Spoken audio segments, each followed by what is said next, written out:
he did not let them escape, firing upon and eliminating them.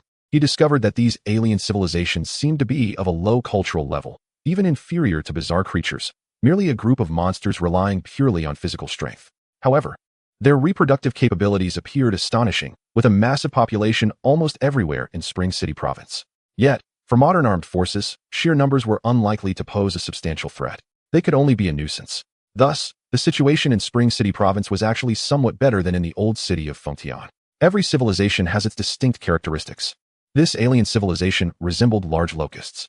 The commander swept over the land, heading towards Fengtian province. Upgrading to a 7th-level warship had nearly depleted his energy points. He glanced and saw that he had just over 1,000 left.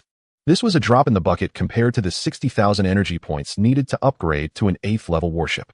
The higher the level of the warship, the stronger it became, but the consumption also increased significantly. To have a massive 7th-level warship sweep across the skies and maintain output required astronomical consumption, enough to build several more advanced aircraft. At this stage, the old city of Fengtian lacked high-level mutated beings, and the distribution of low-level mutated beings was sparse. Continuing to harvest energy points in Fengtian would be even less efficient than before. As the commander returned from Spring City province to Fengtian, his gaze inadvertently shifted towards the direction of Haiqing, recalling the intelligence he had specifically requested from Yanshan a couple of days ago. Haiqing has almost become a paradise for monsters, where even super fungi and bizarre creatures struggle to find their footing. The mutated potted plant is growing wildly, and is said to have reached the level of a 7th-level mutated organism, exhibiting animal-like characteristics beyond those of a plant. Moreover, its body has nearly covered the entire Haiqing, with its spores scattered throughout the city, making Haiqing a paradise for it and its offspring. It may also be a paradise for leveling up. Wang Cheng gazes far into Haiqing. Perhaps it is his next destination, his next small goal. He aims to gain 60,000 energy points. Chapter 233. Are you crazy? This time, Wang Cheng returned to Fengtian quietly. His battleship docked outside the city, and under optical invisibility, no one noticed. He entered the city through normal channels, surprising Su Xinghai and others upon his return. Wang Cheng, where is your spacecraft? They asked. Wang Cheng merely smiled and remained silent. A battleship can be well hidden, and it is better to keep one's strength concealed. He knows that while the super fungi and bizarre creatures may seem docile, they are always monitoring human movements and his Side S activities. By hiding the battleship, they would not know that Wang Cheng has made further advancements. Su Xinghai and the others exchanged glances, curious about the situation. However, Wang Cheng is not one to stay idle. Instead of hunting monsters today, he wandered around the survivor base in Fengtian. He first visited the research center, where Song Xingde guided him to the laboratory of Zhang Chongtong and Professor Chen. These experts were tirelessly conducting research on super fungi. Zhang Chongtong, dressed in a loose white lab coat that could not conceal her long legs wrapped in black stockings, exuded a mature and knowledgeable aura that stood out in the dreary laboratory, making her a striking sight. Zhang Chongtong introduced to Wang Cheng. Currently, we have divided into 2 teams. My team continues to tackle the identification and response to super fungi infections, while Professor Chen's team is trying to find effective weapons to eliminate the super fungi. We hope to completely eradicate these super fungi using a spray pesticide method. This selective extermination is both environmentally friendly and addresses the issue of these microscopic organisms being hard to eliminate. Wang Cheng felt a surge of inspiration upon hearing this. He had previously only thought of using heavy artillery to create a massive mushroom cloud to obliterate the super fungi, but after listening to Zhang Chongtong's introduction, his perspective expanded significantly. Targeted biological gene weapons are undoubtedly a better choice. Indeed, these scientists have more creative ways to eliminate their targets. Wang Cheng said, "This is the best approach. If we can use this method, we can reduce our casualties and consumption while minimizing environmental damage. If there are any developments on Professor Chen's side, even if they are small, we can come to take a look." Zhang Chongtong was pleasantly surprised. Really? That would be wonderful. Their current progress is largely due to the B-type drug brought by Wang Cheng last time, which helped them find a direction, leading to a series of advancements. In the eyes of Zhang Tsongtong and Professor Chen, Wang Cheng must possess advanced technology. If he is willing to assist, their research efficiency will greatly improve. Wang Cheng just smiled and said, "Don't get your hopes up too high. I can help, but I can't guarantee how much I can assist." His way of helping would undoubtedly involve using energy points to upgrade their materials. However, while the general direction of upgrading a product is controllable, the details are challenging to manage. This is also the reason why, after confirming the effectiveness of the B-type drug, Wang Cheng did not proceed with further upgrades, but instead encouraged Zhang Tsongtong and others to research along that line. Further upgrades might risk losing the ability to eliminate the super fungus. The higher the level, the more transformative the functional changes of the product. Wang Qing wasn't confident that after upgrading, it would still have a unique killing effect on a certain type of organism. In the field of weaponry, it is certainly possible to continue upgrading without getting bogged down by details. However, in areas like pharmaceuticals and research that require precision, researchers need to navigate based on their needs. The system's advanced technology upgrade capability can only serve as a boost. Therefore, Wang Qing only had such thoughts. Zhang Tsongtong, however, was very pleased and wanted to invite Wang Qing for coffee in the lounge. Unfortunately, he was declined. Wang Qing wasn't there to socialize. His most genuine and urgent thought was to eliminate the super fungus. No one wants to coexist with an alien civilization, even if both sides are currently at peace. Everyone knows that war is inevitable. The next time they engage, it will either be the super fungus that feels confident or humanity that has absolute certainty. If it's the latter, that's self-evident. But if it's the former, then it will be troublesome, and Feng Tian will definitely be in danger. The super fungus underestimated the strength of Feng Tian and Wang Qing in previous battles. Next time, they will not make the same mistake again. And any further action will surely shake the confidence of both Feng Tian and Wang Qing. In fact, the survivor base in Feng Tian has been busy. Yi Anshan has dispatched a large number of reconnaissance personnel to observe the movements of the super fungus, tracking the cloud creatures and bizarre organisms within the Feng Tian province, hoping to grasp the specific movements of these alien civilizations and what they are doing. Although the intelligence currently obtained is limited, it is certain that the super fungus is also developing quietly, striving to regain the glory of their civilization. They were once the overlords of an era and should not be underestimated. The bizarre organisms and cloud creatures are fewer in number compared to the super fungus, hiding away, elusive and difficult to track, thus having little space for development. Their civilizational recovery is slow, and the military's focus is more on trying to locate their true population gathering points rather than mere surveillance. At this moment, Feng Tian province appears calm on the surface, but in reality, there are undercurrents surging, full of uncertainties. They have not yet taken action simply because they lack confidence. Wang Qing is in the same situation. He specifically came to the research center to see if there have been any developments. The 7th level battleship has become even more powerful. When attacking Pingfeng Mountain, the city has confidence in completely leveling it to the ground. However, this is meaningless. The super fungi have a unique life form, and obliterating one of their strongholds would only ignite chaos. It is necessary to find a means to thoroughly resist their infection and eliminate them at the microscopic level. At this stage, if we take action, we must ensure the opponent is completely defeated. Otherwise, a protracted battle would be detrimental to the city and the region, yielding no benefits. This is the fundamental reason why the city has not acted rashly. Yet, the city has never ceased to think about exterminating these super fungi. Their presence here is proof of that.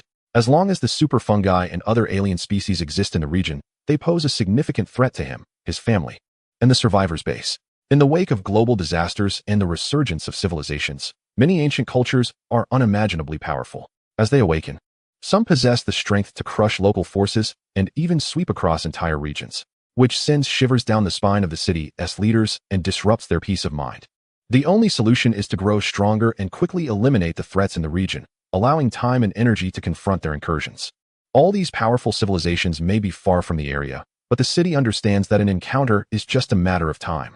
If their strength does not increase to a level capable of resisting them before that encounter, they will be crushed without mercy. In the struggle of civilizations, those capable of destroying each other will never hold back. Waiting until then to panic would be too late. Zhang Chongtong said, "I believe it will be soon." Professor Chun and the others have already opened a breakthrough, and the testing of the extermination agent should be developed quickly. When the time comes, I will have Song Xingda deliver it to you immediately. The city nodded. That would be perfect. After leaving Zhang Chongtong, the city headed to the central district headquarters. He found Yi Anshan in his office. By this time, the sky had darkened, and Yi Anshan seemed like a tireless iron man, always working, either in his office or in the operations center, dealing with endless paperwork and various matters. Fortunately, due to his special status, the city did not need an appointment to see Yi Anshan and could enter directly. When he arrived, Yi Anshan was talking to a military officer about a task. Upon seeing the city, he did not hesitate and directly handed over a tablet, saying, "This is the latest information regarding the mutated potted plant in Haiqing, complete with images and videos. The research team on mutated organisms at the scientific center believes it is still evolving. The 7th level mutated organism is not its limit. In the future, it could even grow to the 8th or 9th level. Moreover, it not only exhibits animal characteristics, but seems to be creating an ecosystem for itself and its offspring. You can take a look." The city took the tablet and sat down in a corner, carefully reviewing the detailed investigation conducted by the military on the mutated organism in Haiqing. including its reproductive patterns and existing offspring. Through the video on the tablet, Wang Cheng once again saw the long-lost mutated potted plant. The entire coastal city was shrouded under its boundless crimson shadow, and even Wang Cheng felt a chill run down his spine when viewing the distant shots in the video. From afar, it looked like a crimson hell, giving off an overwhelming sense of dread. Although the greatest threat to the entire region now came from those resurgent civilizations. The military was also monitoring high-level mutated organisms like the mutated potted plant to prevent them from becoming a new major problem. Wang Cheng thought to himself that the staff member who planted this potted plant in the cafeteria back then could never have imagined how powerful it would become now. Soon, Yi Yanshan finished what he was doing and sat down next to Wang Cheng, handing him a cup of tea. What do you need its information for? Wang Cheng quietly took it, pointing at the mutated potted plant in the video, and replied straightforwardly, I want to get rid of it. Yi Yanshan immediately changed his expression, unusually losing his composure as he exclaimed, Are you out of your mind? Wang Cheng's expression twitched. He seemed not to expect such a reaction from Yi Yanshan. Yi Yanshan quickly regained his composure, cleared his throat, and said, That's not what I meant. I just didn't quite understand. Why would you want to go to the coastal city and cause trouble for it? Isn't that just asking for trouble? Yi Yanshan's expression was somewhat strange. At this stage, the whole region was focused on construction, scientific research, producing weapons, and reinforcing defenses. It was one thing for Wang Cheng not to seize the opportunity to restore his civilization. But why would he want to go to the coastal city to fight a level 7 monster? Yi Yanshan tentatively asked. Don't you need to take this opportunity to regroup and improve? In his eyes, Wang Cheng was almost a guaranteed resurgent civilization entity, so he should take this chance to restore his civilization. Clearly, Elder Wei had not communicated his judgment about Wang Cheng to Yi Yanshan. Otherwise, given Elder Wei's influence and Yi Yanshan's respect for him, even if Yi Yanshan believed Wang Cheng was a resurgent civilization, he would still choose to follow Elder Wei's judgment. Wang Cheng couldn't help but smile wryly. He could easily pick up on the implication of Yi Yanshan's words, that instead of focusing on developing properly now, he wanted to run out and fight monsters, which seemed illogical. A war fanatic. However, given Yi Yanshan's status and demeanor, even if he thought that way, he couldn't express it outright.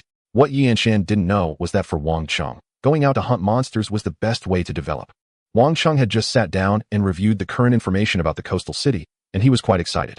Not for any other reason, but due to the density of the monsters indicated in the data and the crimson vines that spanned almost the entire coastal city.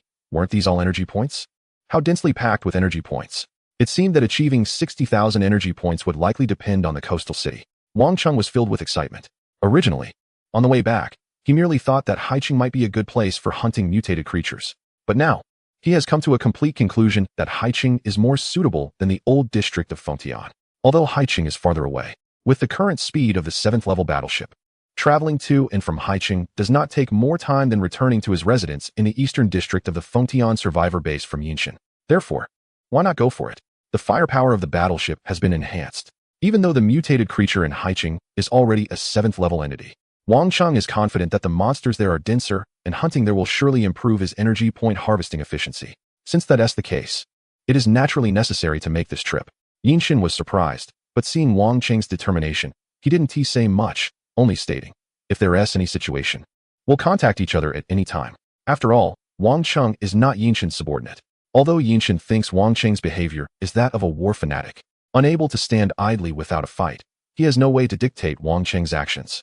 Wang Cheng came for 2 reasons. First, to gather information about Haicheng from Yinshan, and second, to inform him that he would be heading to Haicheng for a chaotic battle. Not informing Yinshan would not be justifiable, both ethically and logically. This is Wang Cheng's sincerity as a partner. Of course, another extremely critical point is to take this opportunity to bring back a large batch of military supplies from the military. However, after Wang Cheng left, Yinshan thought for a moment and decided to call Old Wei, expressing his concerns about Wang Cheng's intentions. Old Wei, this Wang Cheng, regardless of which civilization he comes from, seems to be a warlike individual. Now that there is no war to fight, he still wants to rush to Haicheng. Without a fight, he appears to be restless. Hearing Yinshan's words, Old Wei on the other end of the line fell silent. After a moment, he slowly replied, He is very proactive? Yes. I heard that he has been active in the old district of Fengtian during this time, hardly doing anything else, just hunting mutated creatures everywhere. Only this afternoon did he mysteriously disappear for a while, and no one knows where he went. He hasn't been in any fights. It's not an exaggeration to say that besides eating and sleeping, he has been almost solely focused on hunting mutated creatures. Even our people aren't as dedicated as he is. Is that so? Unlike Yinshan's worries, Old Wei's tone carried a certain contemplative quality. After a moment, he casually said, "It's fine. Let him do what he wants. I believe that even if he is a warlike individual, he has his reasons and won't turn his weapons against us." Yinshin opened his mouth at these words. Even he lacked confidence and certainty in such matters, and he didn't understand why Old Wei trusted Wang Chung so much. But since Old Wei had said so, Yinshin could only remain silent and replied, "All right, I understand." Yinshin is efficient in his work. Wang Chung had just finished discussing with him the night before, and the next day, a large batch of military supplies was delivered. However, at that moment, the battleship was no longer in the residential area. So Wang Chung found 2 large trucks to transport the supplies outside the city. This time, he called Wang Qi and others. And Chun Jiwo was also summoned by Wang Chung to pilot the Falcon aircraft out of the survivor base in Fengtian. The day before, Wang Chung had already informed them of their next mission. They were to return to Haicheng and confront the level 7 mutated plants there. Everyone was surprised and a bit curious and puzzled, but they were all followers of Wang Chung, so they naturally would go wherever he led. Many of them were from Haicheng, especially Chun Jigua and others, who were locals. They thought they would never return after leaving Haicheng, but unexpectedly, they could go back now and even face the mutated creatures that had once driven them out. Everyone was very excited. Moreover, they had all injected the special serum that Wang Chung had given them. Wang Qi had already become an awakened, and Su Xinghai and Zhang Chao had successfully become level 2 awakened. In Wang Cheng's team, while not everyone was at level 2, most were.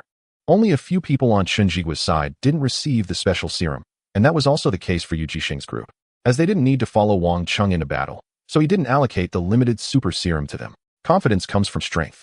Wang Cheng's battleship, with an all-awakened crew, filled them with confidence for their return to Haicheng.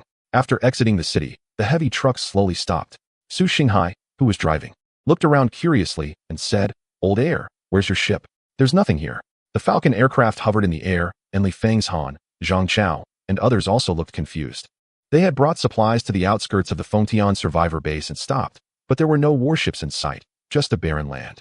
In response, Wang Chung simply smiled and clapped his hands, which led to a surprising scene. In front of them, what appeared to be a normal and flat ground slowly revealed a metal hatch, exposing the interior of a level 7 battleship with its metallic structure.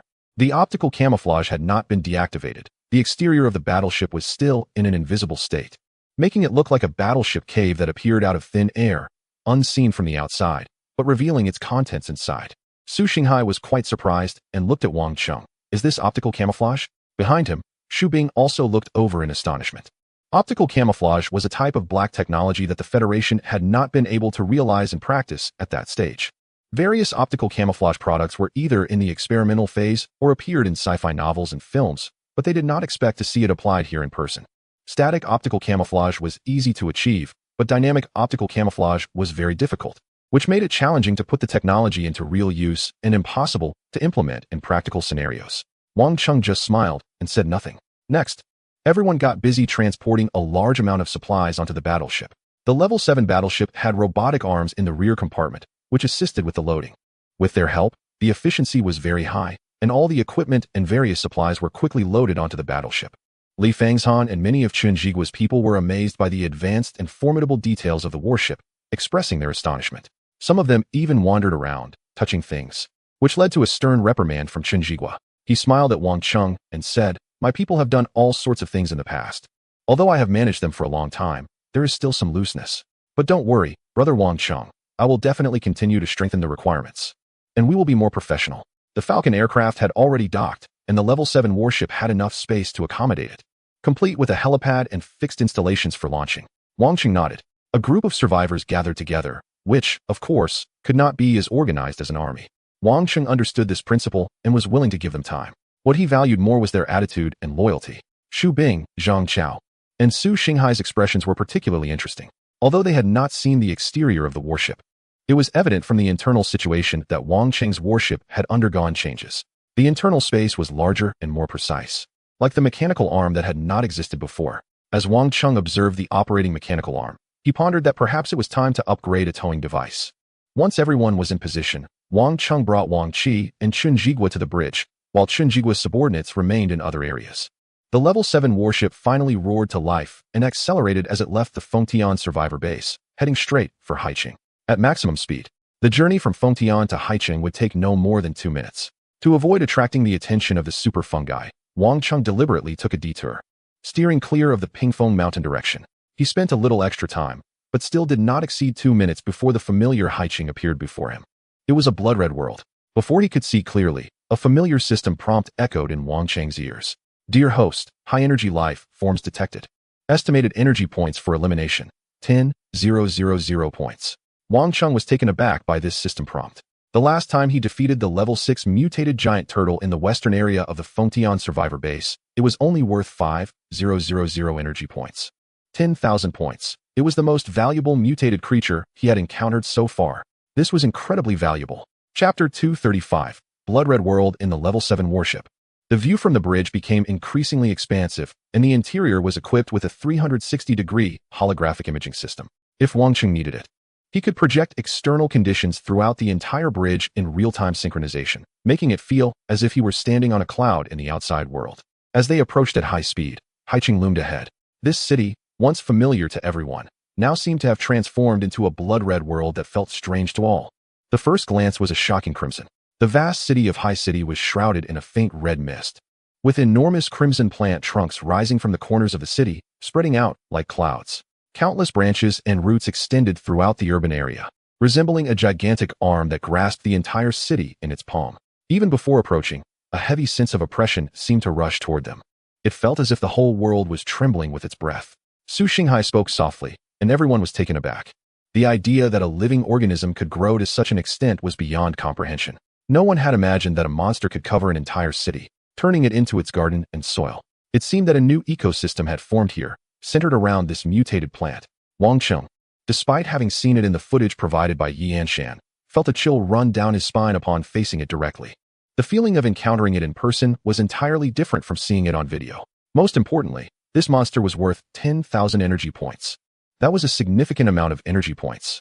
Wang Cheng took a deep breath and broke the strange, heavy atmosphere aboard the battleship, saying, "Everyone, stay alert. Our goal is to kill our way back into High City. Kill anyone we see. No, kill any monster we see, without mercy." Chen Jigua, always calm, though surprised and even a little fearful, quickly followed Wang Cheng's lead and said, "Brother Wang Cheng, I and my Falcon aircraft request to engage." Knowing that to work well with Wang Cheng meant they had to be proactive, Chen Jigua suppressed his fear and volunteered immediately. Wang Cheng nodded in agreement, and Chen Jigua hurried off with Li Fengshan and others toward the Falcon aircraft in the rear cabin. Meanwhile, on the bridge, Wang Qi was getting excited, saying, "Damn it. I still remember the time I was forced to flee from this crazily growing monster while hiding in High City University. Now, we're coming back for revenge." Wang Qi's words stirred memories among Wang Cheng and the others. They had once been chased by this monster, fleeing in panic as countless spores pursued them. Back then, it was only a level 5 mutated creature worth 1,000 energy points, and Wang Cheng's strength was insufficient to confront the rapidly expanding mutated plant, leaving him with no choice but to escape. Now, the situation was different. The mutated plant had reached the level recognized by the authorities as a level 7 mutated creature. The only known level 7 mutated organism discovered in the region, with its energy point value increased tenfold. Most importantly, despite being even more terrifying now, Wang Cheng felt no fear and did not need to run away. Looking back, he was glad they hadn't confronted the mutated plant head-on back then. Otherwise, would it have grown this large? The thermal radar now showed red dots all over High City. Everywhere were mutated creatures parasitized by those crimson spores, their numbers and density far surpassing those in the old city area. Each of these was a living energy point. The training ground has really developed here. The city is gearing up, ready to make a bold move. The dark, streamlined warship accelerates in stages, resembling a black lightning bolt, plunging directly into the faint crimson mist enveloping the city above. At the same time, the rear hatch of the level 7 warship opens with a chilling hum, and the Falcon aircraft speeds out from the rear, soaring through the air and heading straight for the ground below. The city sends a command to Chen Jigua, the pilot of the Falcon aircraft: "Target all the monsters in the city, fire at will." Receiving the order, Chen Jigua is not one to hold back, especially with a steady supply of ammunition from the military. Without fear of depleting resources, he unleashes a barrage of rockets. As the level 7 warship sweeps overhead, the Falcon aircraft zips by below, igniting towering flames throughout the city. The old streets are engulfed in fire. Following the rising flames, one can see that the streets have long been consumed by those crimson roots, piercing through the pavement and weaving through the dilapidated buildings. Numerous monsters roam within the city, and among them, there are no normal mutated creatures left. Regardless of their type, all mutated beings are crowned with crimson spores, and massive tumors resembling balloons grow atop their heads, swaying with their movements. When undisturbed, They stand motionless, their bodies covered in numerous vine-like blood vessels, rigid and dull. As the warship and Falcon aircraft sweep by overhead, they turn their heads, howling and attempting to attack the unknown source of sound. Unfortunately, in the next moment, they are engulfed in flames. The warship captures images of another type of creature in the city. This seems to be the final form infected by the crimson spores. A mutated entity with balloon-like spore tumors that have become grotesque. Its body exhibits a state of semi-biological and semi-fibrous composition, firmly rooted to the ground, intertwined with the root systems of the mutated potted plants sprawling across the city streets. This place has truly become a world of mutated plants and their offspring. No wonder I encountered a digger so far from the city. It turns out that the level 5 mutated diggers can no longer stay here. Faced with the sudden attack, the entire city seems to contract, while the sprawling roots on the ground do not behave like normal plant roots. Instead, they retract swiftly like living bodies under pressure. The entire city appears to be howling, awakened from its slumber by the assault and the unexpected visitors. Countless monsters shift from static to dynamic, pouring out from the streets and alleys in a frenzy, attempting to chase and attack the targets in the sky. Several flying monsters howled as they charged out from the shadows, their heads resembling balloons, with massive, vine-covered blood vessels on their bodies. Parts of their bodies had become fibrous, yet they could still fly rapidly in the air towards the main battleship of the largest city. In an instant, there were even over 30 flying monsters in the sky. Unfortunately, what awaited them was a torrential rain of missiles. All were shot down. This round of attacks was carried out by Zhang Chao, who used the fire control system for precise targeting and guided strikes, causing these monsters to be taken down the moment they ascended. Not far away, in the center of the Crimson World, at the location of the university, the massive vine of the mutated potted plant had grown to an unimaginable size, with its canopy spreading like a giant umbrella over the city. Half of the city was shrouded beneath its leaves, where preparations to drive away were immense. With thousands of blood-red vines dangling and swaying in the air, Shinjigua was fighting fiercely in the city, while the 7th-level battleship from the main city was continuously slowing down, advancing while firing. The situation here was just as the main city had assessed. Energy points were everywhere. The concern was not the lack of monsters to kill, but whether the ammunition carried was sufficient for a thorough elimination. The situation in this city was different from another region. The garrison here was not as numerous, lacking in manpower and firepower. From the very beginning, their struggle against the monsters seemed somewhat inadequate. As the situation worsened, they retreated further, failing to effectively eliminate the monsters in the city and surrounding areas. Moreover, the number of survivors who eventually escaped the city was very few. In this vast metropolis, initially, only about 50 to 60% might have mutated, but in the end, at least 80% of the population perished, many transforming into monsters. This directly resulted in the number and density of monsters in this city far exceeding that of the other area, which had been actively clearing out monsters. Here, energy points were everywhere. As they advanced, the total number of energy points for the main city surged rapidly, increasing from less than 1,000 upon arrival to 2,500 in a short period. The battleship continued to move forward, its target being the 7th-level mutated potted plant, which was worth 10,000 energy points and a must-have. However, there was no rush. Instead, it moved towards the direction of the temporary survivor base in the city. As remembered, it aimed to search that area again, hoping to find any irregular energy crystals that might have been overlooked.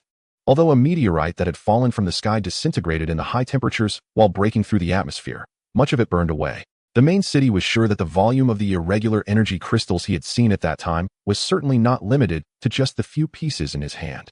The escape from the city had been chaotic, and it was highly likely that there were undiscovered irregular energy crystals scattered throughout the city. This was an opportunity to search for them. Chapter 236, Bombarding the City.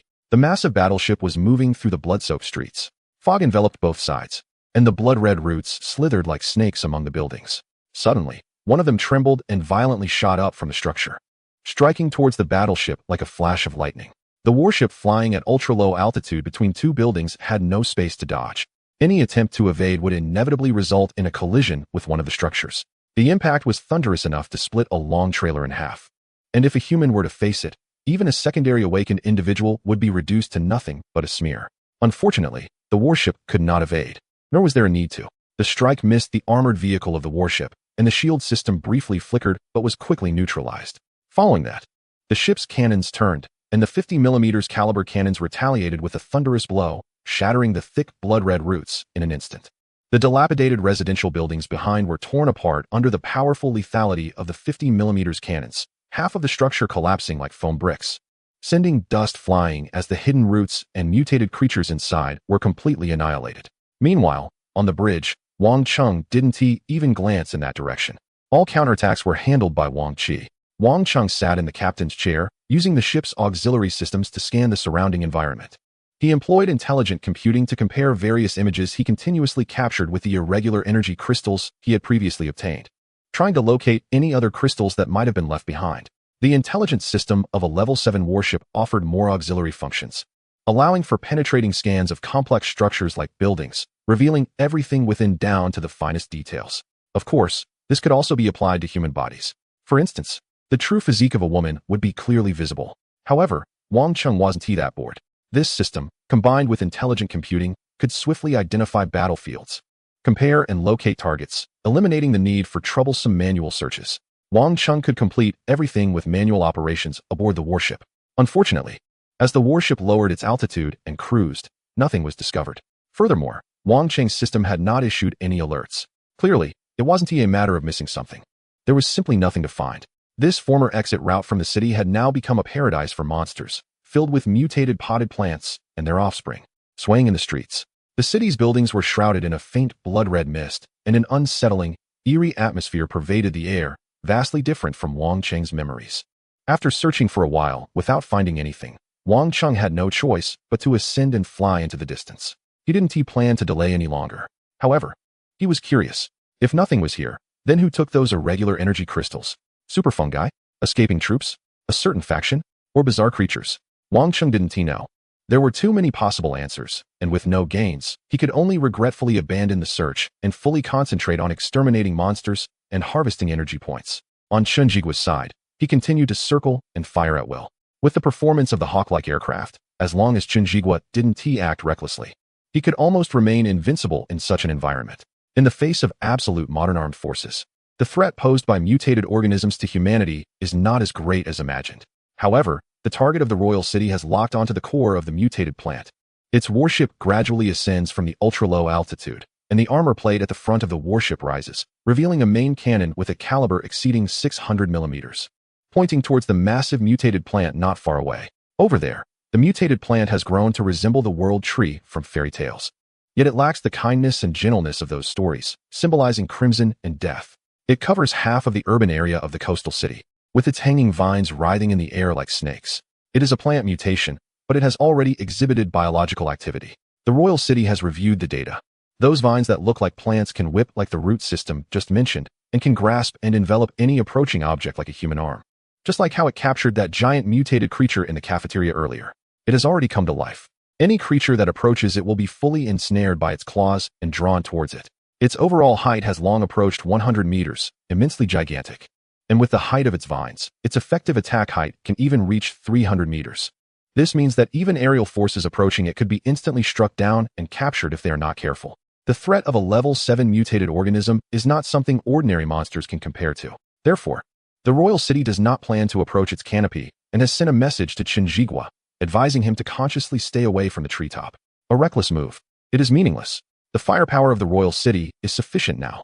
Positioned above the escape route, at the edge of the survivor base city, the royal city's warship hovers in the air, gazing at the enormous mutated plant canopy in the distance, readying its main cannon to fire. A heavy projectile, carrying terrifying kinetic energy, bursts forth from the cannon, piercing the air with a shrill scream as it hits its target. For humanity, it seems like just a blink of an eye, and the terrifying weapon has already penetrated the battlefield, striking the target. Even the level 7 mutated organism on the opposite side did not have time to react. With this upgrade, the warship has lengthened, and after upgrading the main cannon, the acceleration track has also been extended, spanning the entire warship.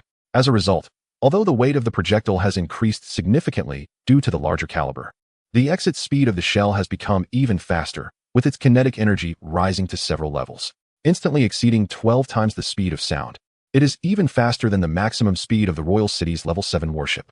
From here, it can directly bombard the survivor base nearly 400 kilometers away, with the projectile taking less than a minute and a half to reach its destination. And then, in the next second, the earth trembled. A dazzling fireball erupted from the massive body of the mutated plant. In front of the heavy projectile, its canopy and vines were completely pierced. This main cannon shell struck like a thunderous blow, launched from a barrel extending over 100 meters, devastating everything in its path, and hitting the target directly. Visually, the enormous plant was as tall as 100 meters, with a trunk as thick as several large buildings combined, seemingly struck by a divine axe. Suddenly leaving a fiery orange gash, as if flames were churning, the terrifying impact tearing through it. The area where it was hit saw large sections of its structure fall away, and the massive canopy trembled as it descended. Meanwhile, preparations for the second round of fire from the main cannon were underway, facing a barrage of missiles during this interval. The energy points of the city printed a batch of incendiary missiles, which raced through the air and struck directly at its umbrella-like canopy, transforming the crimson into orange. As if the entire world was engulfed in flames. The canopy burned furiously under the terrifying blows, but it seemed to possess some self-extinguishing ability, continuously secreting and dispersing large amounts of red mist that could quickly extinguish the flames. However, this was not the key strike to destroy it. The second shell was already rushing out of the main cannon's muzzle, once again hitting the target. This mutated plant was a tough opponent, possessing terrifying vitality. Without sufficient firepower, it was difficult to complete its extermination, and its methods were extremely fearsome. This was also the reason why the military initially decided to withdraw from the city. They could not engage the citywide monsters while protecting the survivors, nor did they have enough manpower and resources to suppress its growth. But at this moment, the city was opening a path with the main cannon, firing madly outside the attack range of this level 7 mutated creature. The main cannon boomed. Its trunk cracked from the center, and layers of the canopy peeled away. It seemed to sense death approaching and struggled frantically. Thus, a scene like the end of the world unfolded in the city.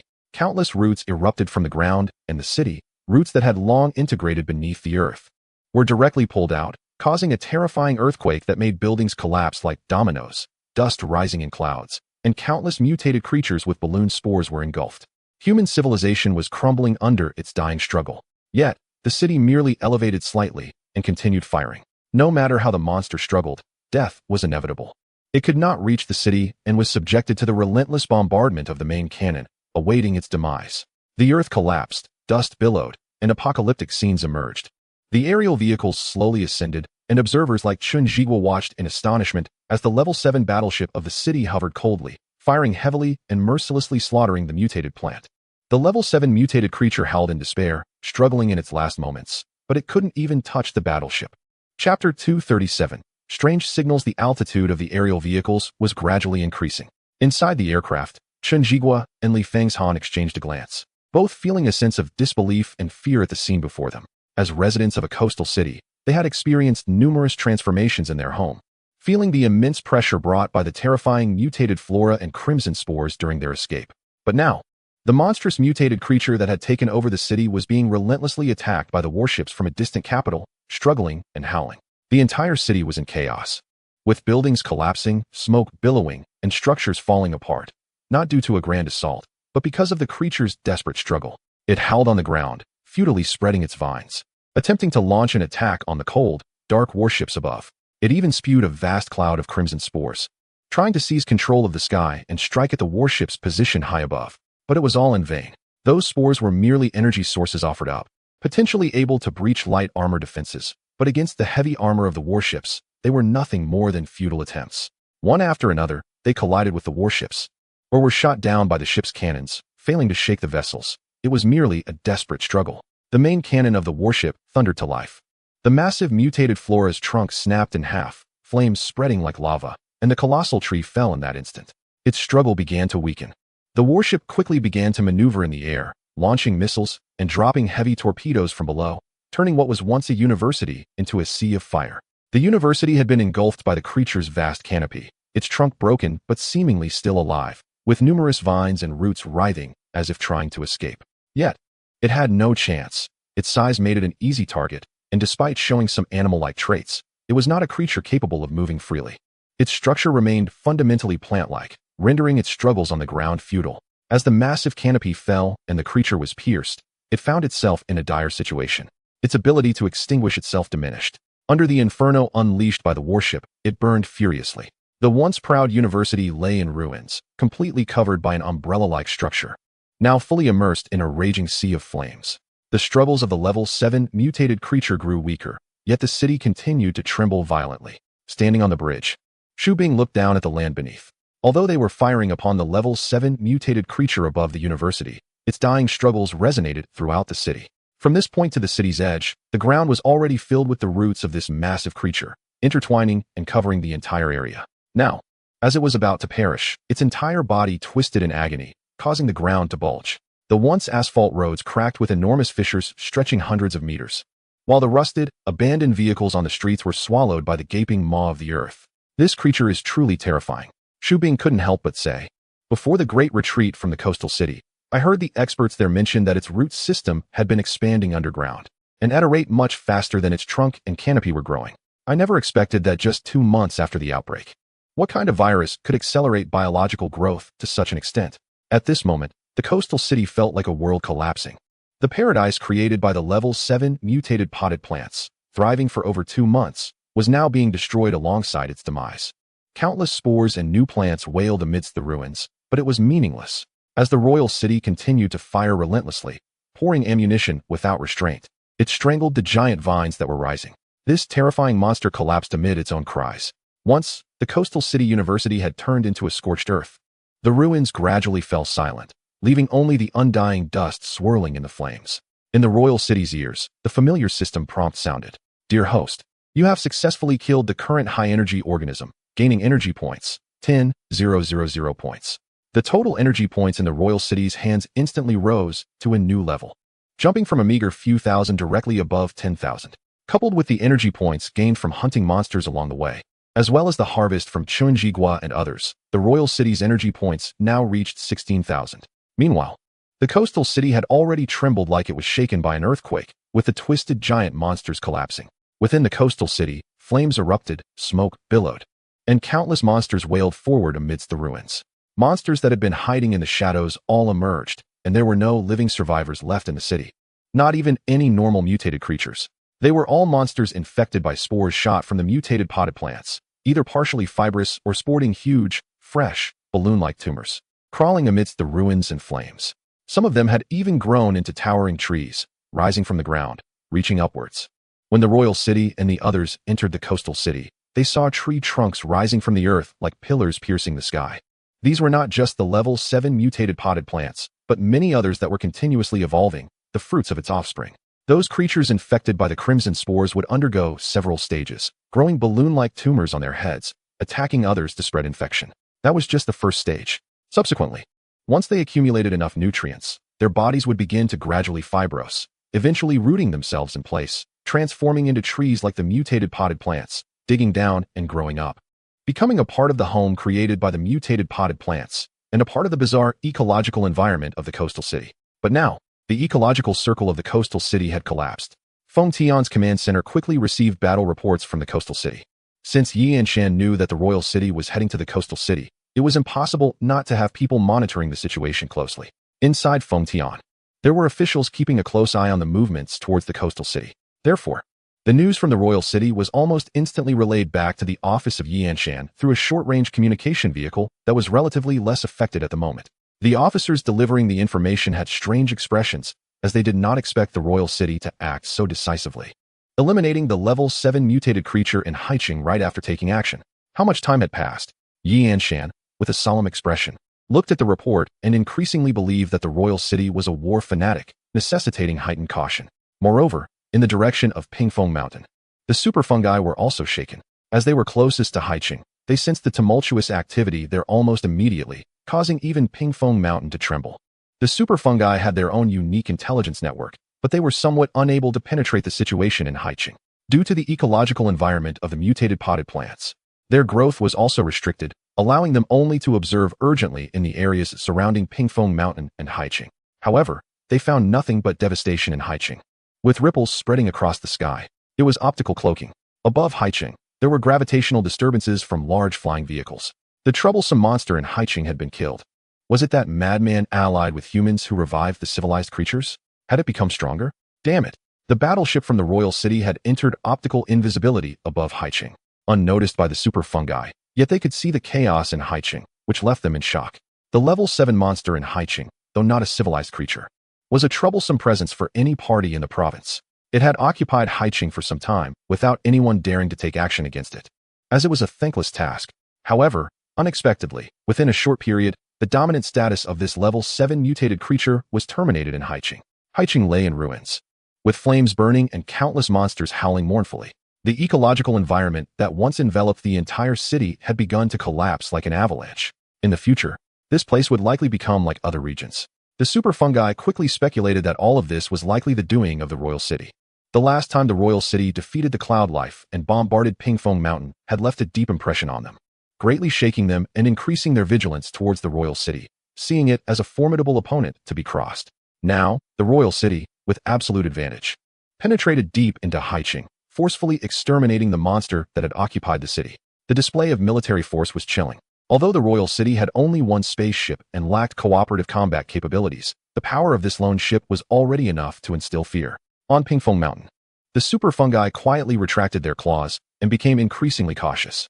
To them, this was yet another display of military power by the revived civilized creatures allied with humans. Otherwise, what was the significance of coming so close to kill a monster that seemed to offer no real benefit? In the eyes of the super fungi, the only meaning was to intimidate them, the closest to Haiqing, showcasing their military strength. The super fungus drew a conclusion somewhat similar to that of Yanshan. This king city is a madman, a lunatic flaunting his military power. However, they had not actually found any trace of the king city. After their last defeat, their sphere of influence had significantly shrunk. By the time they noticed the anomalies in the sea city, the king city had already activated its optical invisibility system. Although the level 7 mutated creatures in the sea city were exterminated, there were still a large number of ordinary mutated creatures in the city, which were energy points. However, the king city did not continue to fire, as he was well aware that the commotion he had caused was rather substantial and that he should not be so ostentatious for the time being.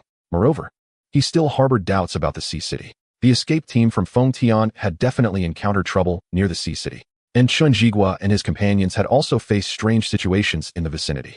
It seemed that there was some terrifying, unresolved power near the sea city. Out of caution, and realizing that the commotion he had created was too great, the king city decided to temporarily retreat, ascend to a higher altitude, and prepare to observe to see if he could uncover any secrets about the sea city.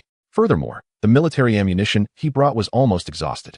If he continued to fire, he would have to rely on energy points for printing, which would mean that even if he continued to kill, there would not be many energy points left, especially since the consumption of the warship in battle was now much greater than before.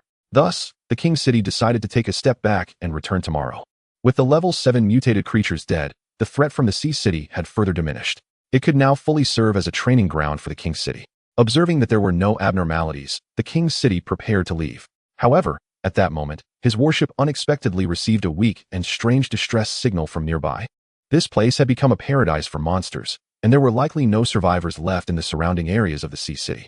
How could someone be sending a distress signal? Chapter 238.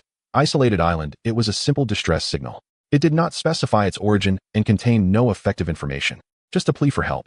The King City's level 7 warship ascended in stages, hovering 8,000 meters above the devastated sea city, amplifying the intermittent signal. Using the warship's positioning system to trace back the source, they ultimately confirmed that the signal actually came from overseas. Everyone was astonished. Could it be some fishermen? Xu Bing whispered, but that seemed unlikely. According to the intelligence we have, the situation of marine biological mutations is even more severe, and because of the marine environment, the growth of organisms can reach terrifying proportions compared to land. The ocean is very dangerous. Even in the nearshore areas along the continent, there are unlikely to be survivors. Moreover, we have previously attempted to contact inhabited islands along the coastline near Fengtian province, and they did not respond to us. Even if there were any, they wouldn't be in this direction. The source of the signal was very close to the sea city, only less than 50 kilometers away. Su Xinghai was enlarging the map on the holographic screen to locate the source of the signal and comparing it with the map of the sea city in the Federation's Huaxia region. During this period working on the warship, Su Xinghai particularly enjoyed exploring the auxiliary functions of the vessel, showing little interest in the straightforward fire control systems. As a result, he was already well versed in the use of various advanced features aboard the warship, and without Wang Cheng's help, he had already pinpointed a more exact location. The source of the signal was not a small island along the coast of Fengtian province. So who could it be? Wang Cheng furrowed his brows. The situation in Haiqing had always been strange, especially after the disastrous retreat. The survivors from Haiqing fled to Fengtian in a disheveled state, and the large group from Haiqing had since vanished without a trace. Everyone had their own terrifying story about the escape from Haiqing, each more chilling than the last. His gaze shifted to Chen Jigua. Chen understood his thoughts, shaking his head and then nodding. I don't know. But could it be possible that those who got lost back then ended up somewhere overseas, maybe on a small island, or a reef. This speculation made Wang Cheng's heart tremble. He wondered if it was possible that Zhang Rui's and others, who had been missing since they parted ways in Haiqing, had not died on Pingfeng Mountain but were instead overseas. Captain Zhang, Zhao Nan, and others were the first military personnel Wang Cheng had interacted with. During the final retreat from Haiqing, they had supported each other and traveled a long way together. Their relationship was even closer than that between Wang Cheng and the survivors' base in Fengtian. They regarded Wang Cheng as one of their own. Otherwise, Li Xinqing wouldn't have risked everything to inform him. Wang Cheng always felt that Li Xinqing had something crucial and important to tell him, which drove him to come all the way, but unfortunately, he never got the chance to say it. Should we go take a look? I think it shouldn't be a problem. If it's a trap set by super fungi or cloud organisms, we might be able to leave quickly. We could even detect the problem in advance. Su Xinghai keenly sensed the implications behind Wang Cheng's silence and looked at him with a probing gaze. He knew that at the speed of a level 7 warship, even without full throttle, it wouldn't take long to reach there. At this moment, Wang Cheng had already considered that the possibility of Zhang Rui's and others being involved was slim. If it were military personnel, the distress signal wouldn't be so rudimentary. It was clearly not the work of professionals. Still, he nodded, overthinking won't he help. Let us go take a look.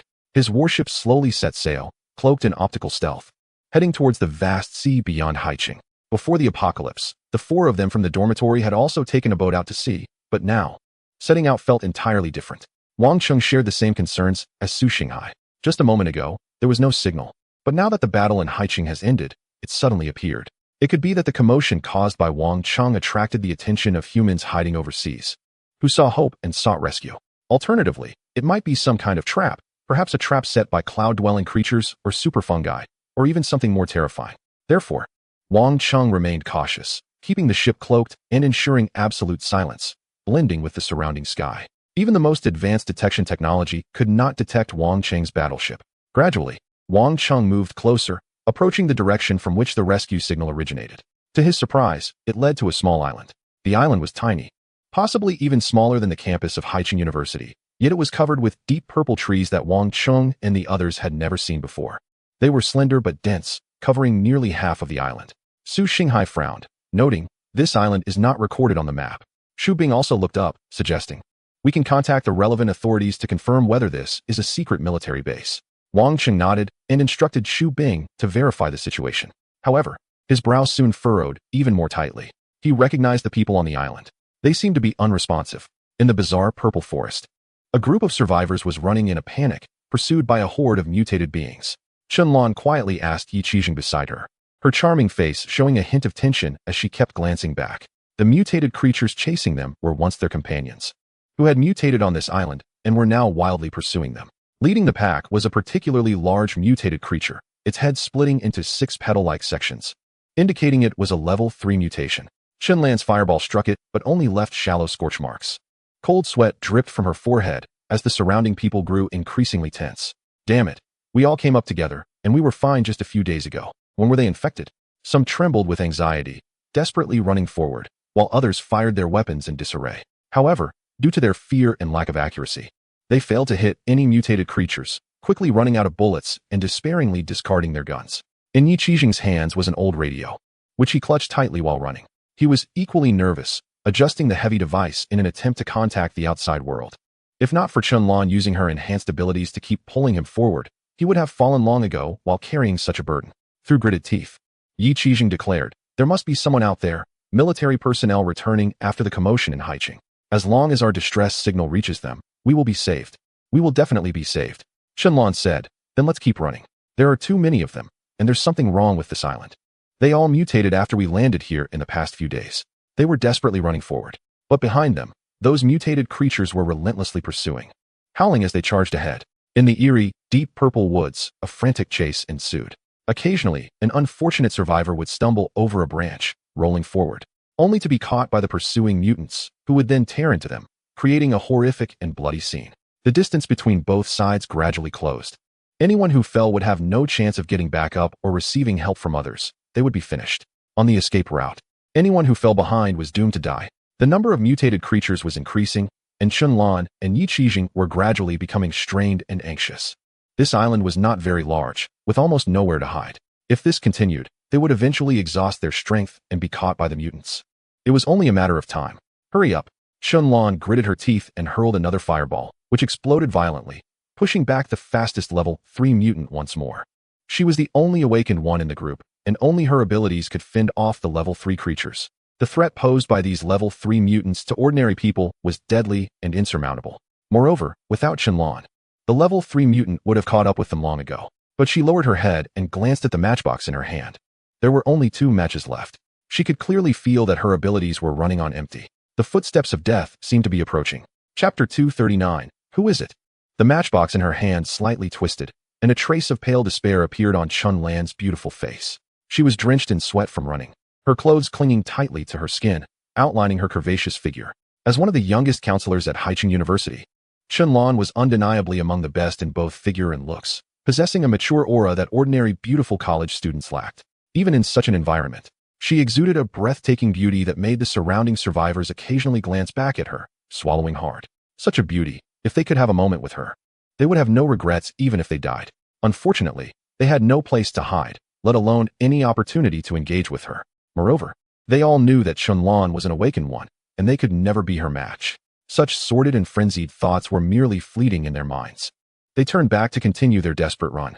At this moment, they had almost crossed half of the Purple Forest Island.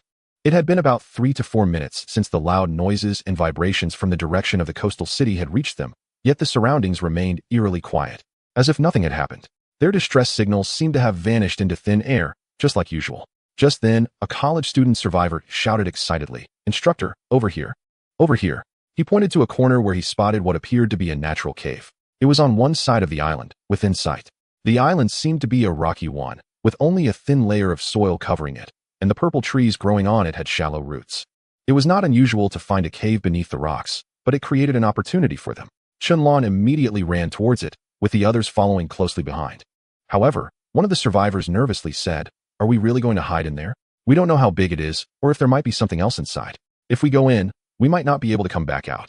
Qianlan remained silent, biting her lip as she pulled Yi Qijing. Running at the front of the group, she knew very well that her strength was almost depleted, and her physical stamina was severely exhausted. Even as an awakened one, she felt her legs turning weak. The others were likely in worse condition. In this situation, even if the underground cave turned out to be a dead end, they had no other choice. Otherwise, if they continued to flee like this, they would only meet a quicker demise. She whispered to Yi Qijing beside her, "Keep sending distress signals. Once we get into the cave, there might be interference, and it could be hard to send them out later." Yi Qijing understood this logic. As he ran, he relied on Qianlan's pull, while he fiddled with the radio in his hand. He was also exhausting himself, his face extremely pale, resembling a ghost. His steps were unsteady, and if it weren't for the instinct to survive, he would have likely collapsed by now. The number of people in their group was dwindling. Many of the student survivors who had accompanied them had transformed into grotesque beings with split heads, and the few remaining survivors who had acted with them were also few and far between. He trusted Qianlan's judgment. After struggling to survive in this apocalypse for so long, he and Qianlan were no longer just a simple student council president and counselor from before the end of the world. In a desperate situation, the only option available was the best one.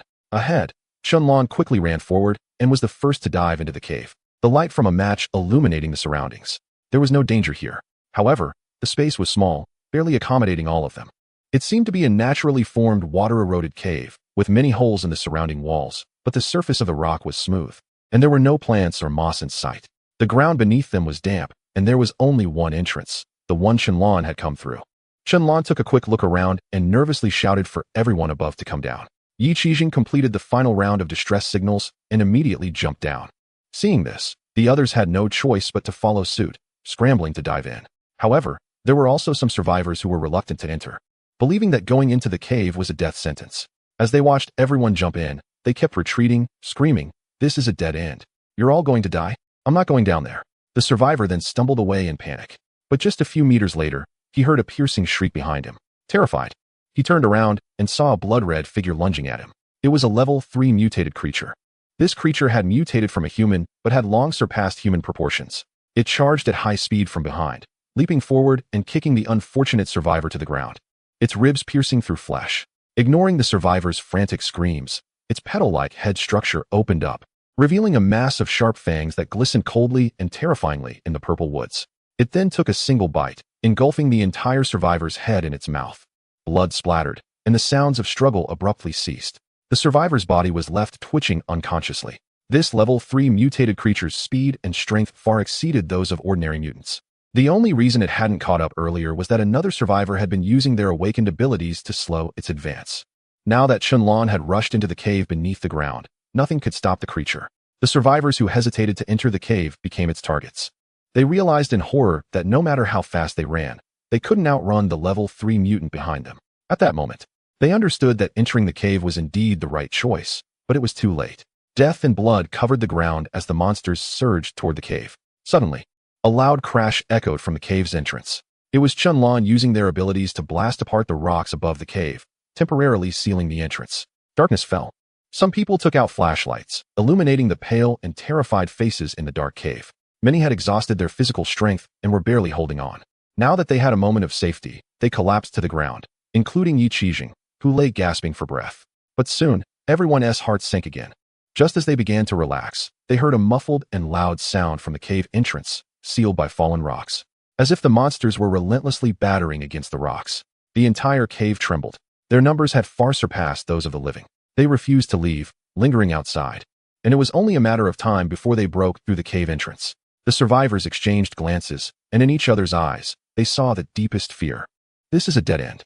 They have come here to gain a brief sense of safety, but they have no other escape routes left. Death is only a matter of time. They have no weapons and very few people. Once the cave above them is breached, the monsters will swarm in, and it will be a massacre without any suspense. Chunlan tightly clutched the matchbox in her hand.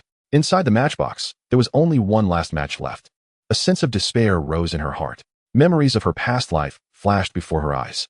From childhood to becoming a counselor at Haicheng University. She thought her life would continue in a mundane and safe manner, but she never expected the world to change so drastically. She had struggled to survive and done many things she never dared to imagine before, but could it be that she couldn't live on now? The atmosphere of despair spread, and a survivor lost control and began to cry out, "Who will save us?" Yi Qijing slowly got up from the ground, holding onto his old radio. Still trying to adjust it. Who could come? Chunlan mockingly and desperately questioned herself. However, at that moment, they seemed to hear a sharp whistle from above. The sound lasted only a moment, and then the terrifying howls and impacts of the mutated creatures above them suddenly ceased. The space became eerily quiet. Everyone felt uneasy. In the dim cave, the flashlight flickered. Chunlan pulled out the last match from the matchbox. Just then, they were astonished and overjoyed to hear a voice from above. "Is anyone down there? Are there any survivors?" Chapter 240. Am I dreaming? At the moment they heard the voice, Chunlan and the others could hardly believe their ears. Are we imagining things? A survivor asked in confusion. Yi Qijing, however, excitedly climbed up from the ground, his energy spent, and crawled toward the cave entrance, shouting, "There are people. We are alive. It's the military attacking Haicheng. They must have received our distress signal. We are saved. We are saved." Everyone felt as if they were in a dream. But soon, they all reacted and began to respond to the questions from outside. Chunlan stood in the corner, dazed, still holding tightly to the match because she had been observing her surroundings before entering the cave and had not seen any military helicopters in the nearby sky. How did these people suddenly appear? Before long, the rocks above them were cleared away, but the people revealed were not the military they had imagined. Instead, they appeared to be a group of ordinary survivors, as their clothing was not military but rather that of survivors. Compared to Chunlan and Yi Qijing, who were mostly disheveled, these people looked clean and well-kept, resembling humans from before the apocalypse. But upon seeing that they were indeed real people, Chunlan's unease finally dissipated completely, like a heavy stone dropping to the ground. The tension of the past period seemed to relax at that moment. Instead, Yi Qijing became anxious. As someone who had survived for over 2 months in the apocalypse, Yi Qijing considered himself an experienced survivor. He understood very well that sometimes survivors could be more terrifying than monsters. If it had been military personnel, he would have been overjoyed. But discovering that other survivors had saved them naturally made him cautious. However, soon the expressions of Yi Qijing and Chunlan turned strange. When they were pulled into the cave and their eyes swept over the corpses of the mutated beings scattered everywhere, they were both astonished to see a familiar figure standing behind that group of people. It was Su Xinghai. Su Xinghai? Yi Qijing's expression became odd. Nearby, the middle-aged man who had just been responsible for breaking open the cave smiled and said, "Hello, congratulations, you are safe now. I am Chen Jigua, and that is Su Xinghai.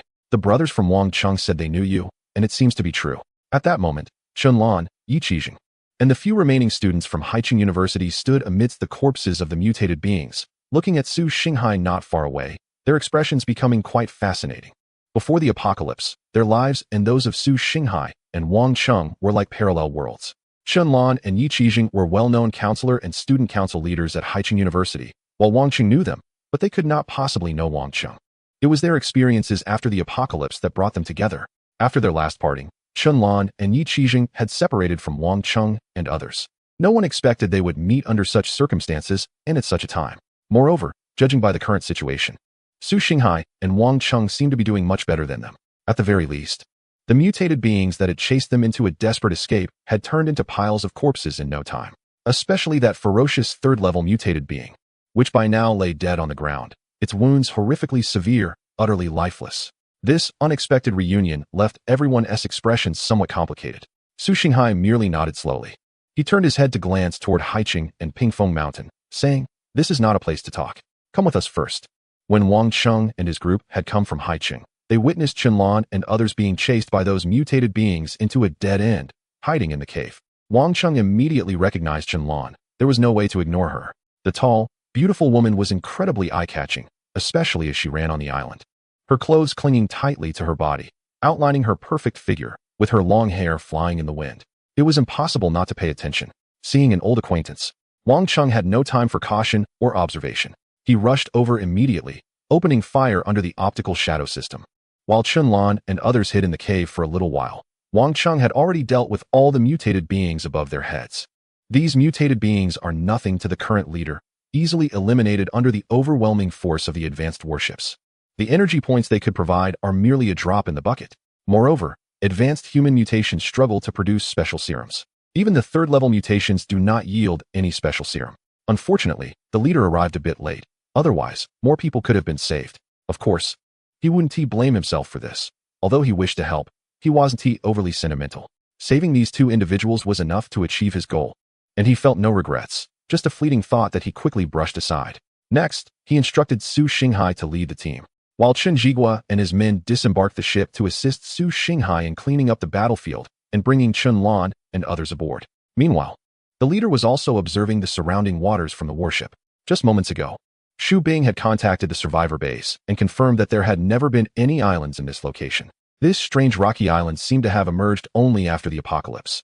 Scanning the entire island with the warship, he found it resembled a massive stone floating on the sea, with many hollow structures inside. The place where Chen Lan and the others were hiding was merely one of these many hollows. This was why the massive stone could float and become an island, and the peculiar purple trees on it appeared to have only recently started growing, seemingly sprouting only after the island surfaced from underwater. They seemed to have grown from the rock itself. Although they appeared to be rooted in soil, that soil was not actually soil. It appeared to be some kind of secretion from these purple trees, resembling normal soil in appearance and texture, covering the entire surface of the island. The earth was undergoing changes. The bizarre island had risen from beneath the waves. The leader searched the area with the warship but could not uncover the true cause behind it, so he transmitted the collected information back to the military for further analysis, hoping they might reach some conclusions.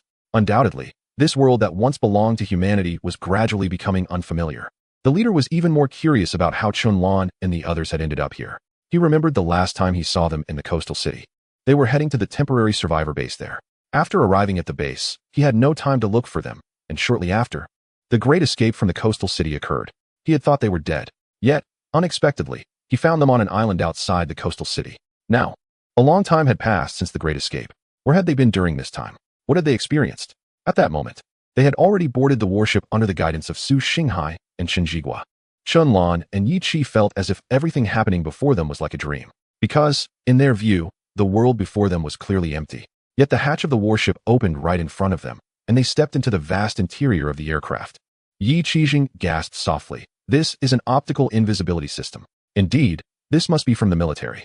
Have you all been serving the military? This question left Su Xinghai somewhat at a loss for words. After thinking for a moment, he simply stated, "It's not exactly service. We are collaborating with the military. This is our aircraft."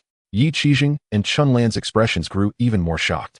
Looking around at the scene inside the warship, they felt as if they were dreaming. Just a moment ago, they were being chased by monsters on that desolate island. But now, not only had they been rescued, but they were also aboard such an aircraft. Su Xinghai informed them that this was not a military aircraft, but one belonging to him and his team. Chen Lan was left speechless. However, Yi Qijing suddenly thought of something and looked at Su Xinghai with a complicated expression, asking with difficulty, "Was the commotion in Haicheng caused by you?" Of course. The brothers from Wangqing helped us take down that huge plan in Haiqing. You were just lucky. Your distress signal happened to be received by us. Otherwise, we wouldn't have found you. The location of that island is quite strange, Su Xinghai replied. Chen Jigua then took over the conversation, stepping forward to offer Qianlan a towel. Chen Jigua was an astute and perceptive person. He noticed that Wangqing and Su Xinghai were familiar with these two, and, though unsure of the depth of their relationship, he wanted to make acquaintances. The towel was a clean yellow one, and Qianlan had not seen such a clean towel in a long time. Her clothes were ragged, exposing her long legs and slender waist, and it was difficult for her to accept the towel at that moment. No woman wishes to be dirty every day. Really? You dealt with the monster in Haiqing? That mutated potted plant? Qianlan asked. Upon receiving a positive response, Yi Qixing's expression became even more complex. Once, he was the pride of Haiqing University, and even in the face of doom, he had not lost heart. He had struggled to survive even in dire situations. But now, he felt a complicated emotion arise within him. He learned that Wangqing and Su Xinghai, who had once been far inferior to him at university, were doing so well. While he was being chased by mutated creatures, they had already made such a significant impact in Haiqing. People often like to compare themselves with others, especially someone like Yi Qixing, who had always been the exemplary child in his upbringing. Watching those who were once beneath him completely surpass him, the feelings of disparity and jealousy were evident. However, at that moment, both Qianlan and Yi Qixing, along with the other survivors who had been rescued, were primarily in a state of shock, unable to close their mouths. The changes happening before their eyes were too sudden and too immense. Their feelings were like being in a dream, and everything before them seemed not so real. Chapter 241. Qianlan's experience this time, under the orders of the royal city. Chen Jigua brought all his subordinates with him on the expedition to Haiqing. The aircraft couldn't accommodate so many people, and the command bridge of the royal city didn't require this many personnel, but they served a purpose as an action team on the battleship, which was now being put to use. After just returning from gathering survivors, once Qianlan and others were brought aboard the battleship, Chen Jigua's subordinates became busy. Li Fangzhan stepped forward to arrange for the recently rescued survivors to rest in the rear cabin of the battleship as a form of isolation.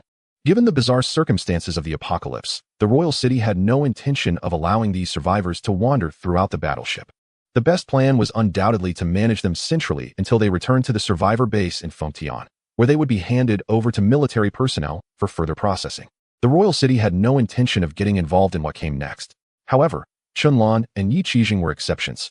As the battleship gradually ascended, the massive vessel, cloaked in optical stealth, blended into the surrounding space. The Level 7 battleship rose again to an altitude of 8,000 meters, hovering above the island below. The royal city then left his captain's seat to meet Qianlan and Yi Qixing at the back of the battleship. These two were considered familiar faces to the royal city and Su Xinghai, unlike others who were isolated. After boarding, they were sent to the newly established lounge module of the Level 7 battleship, where Su Xinghai had brought them some food before the royal city personally came over.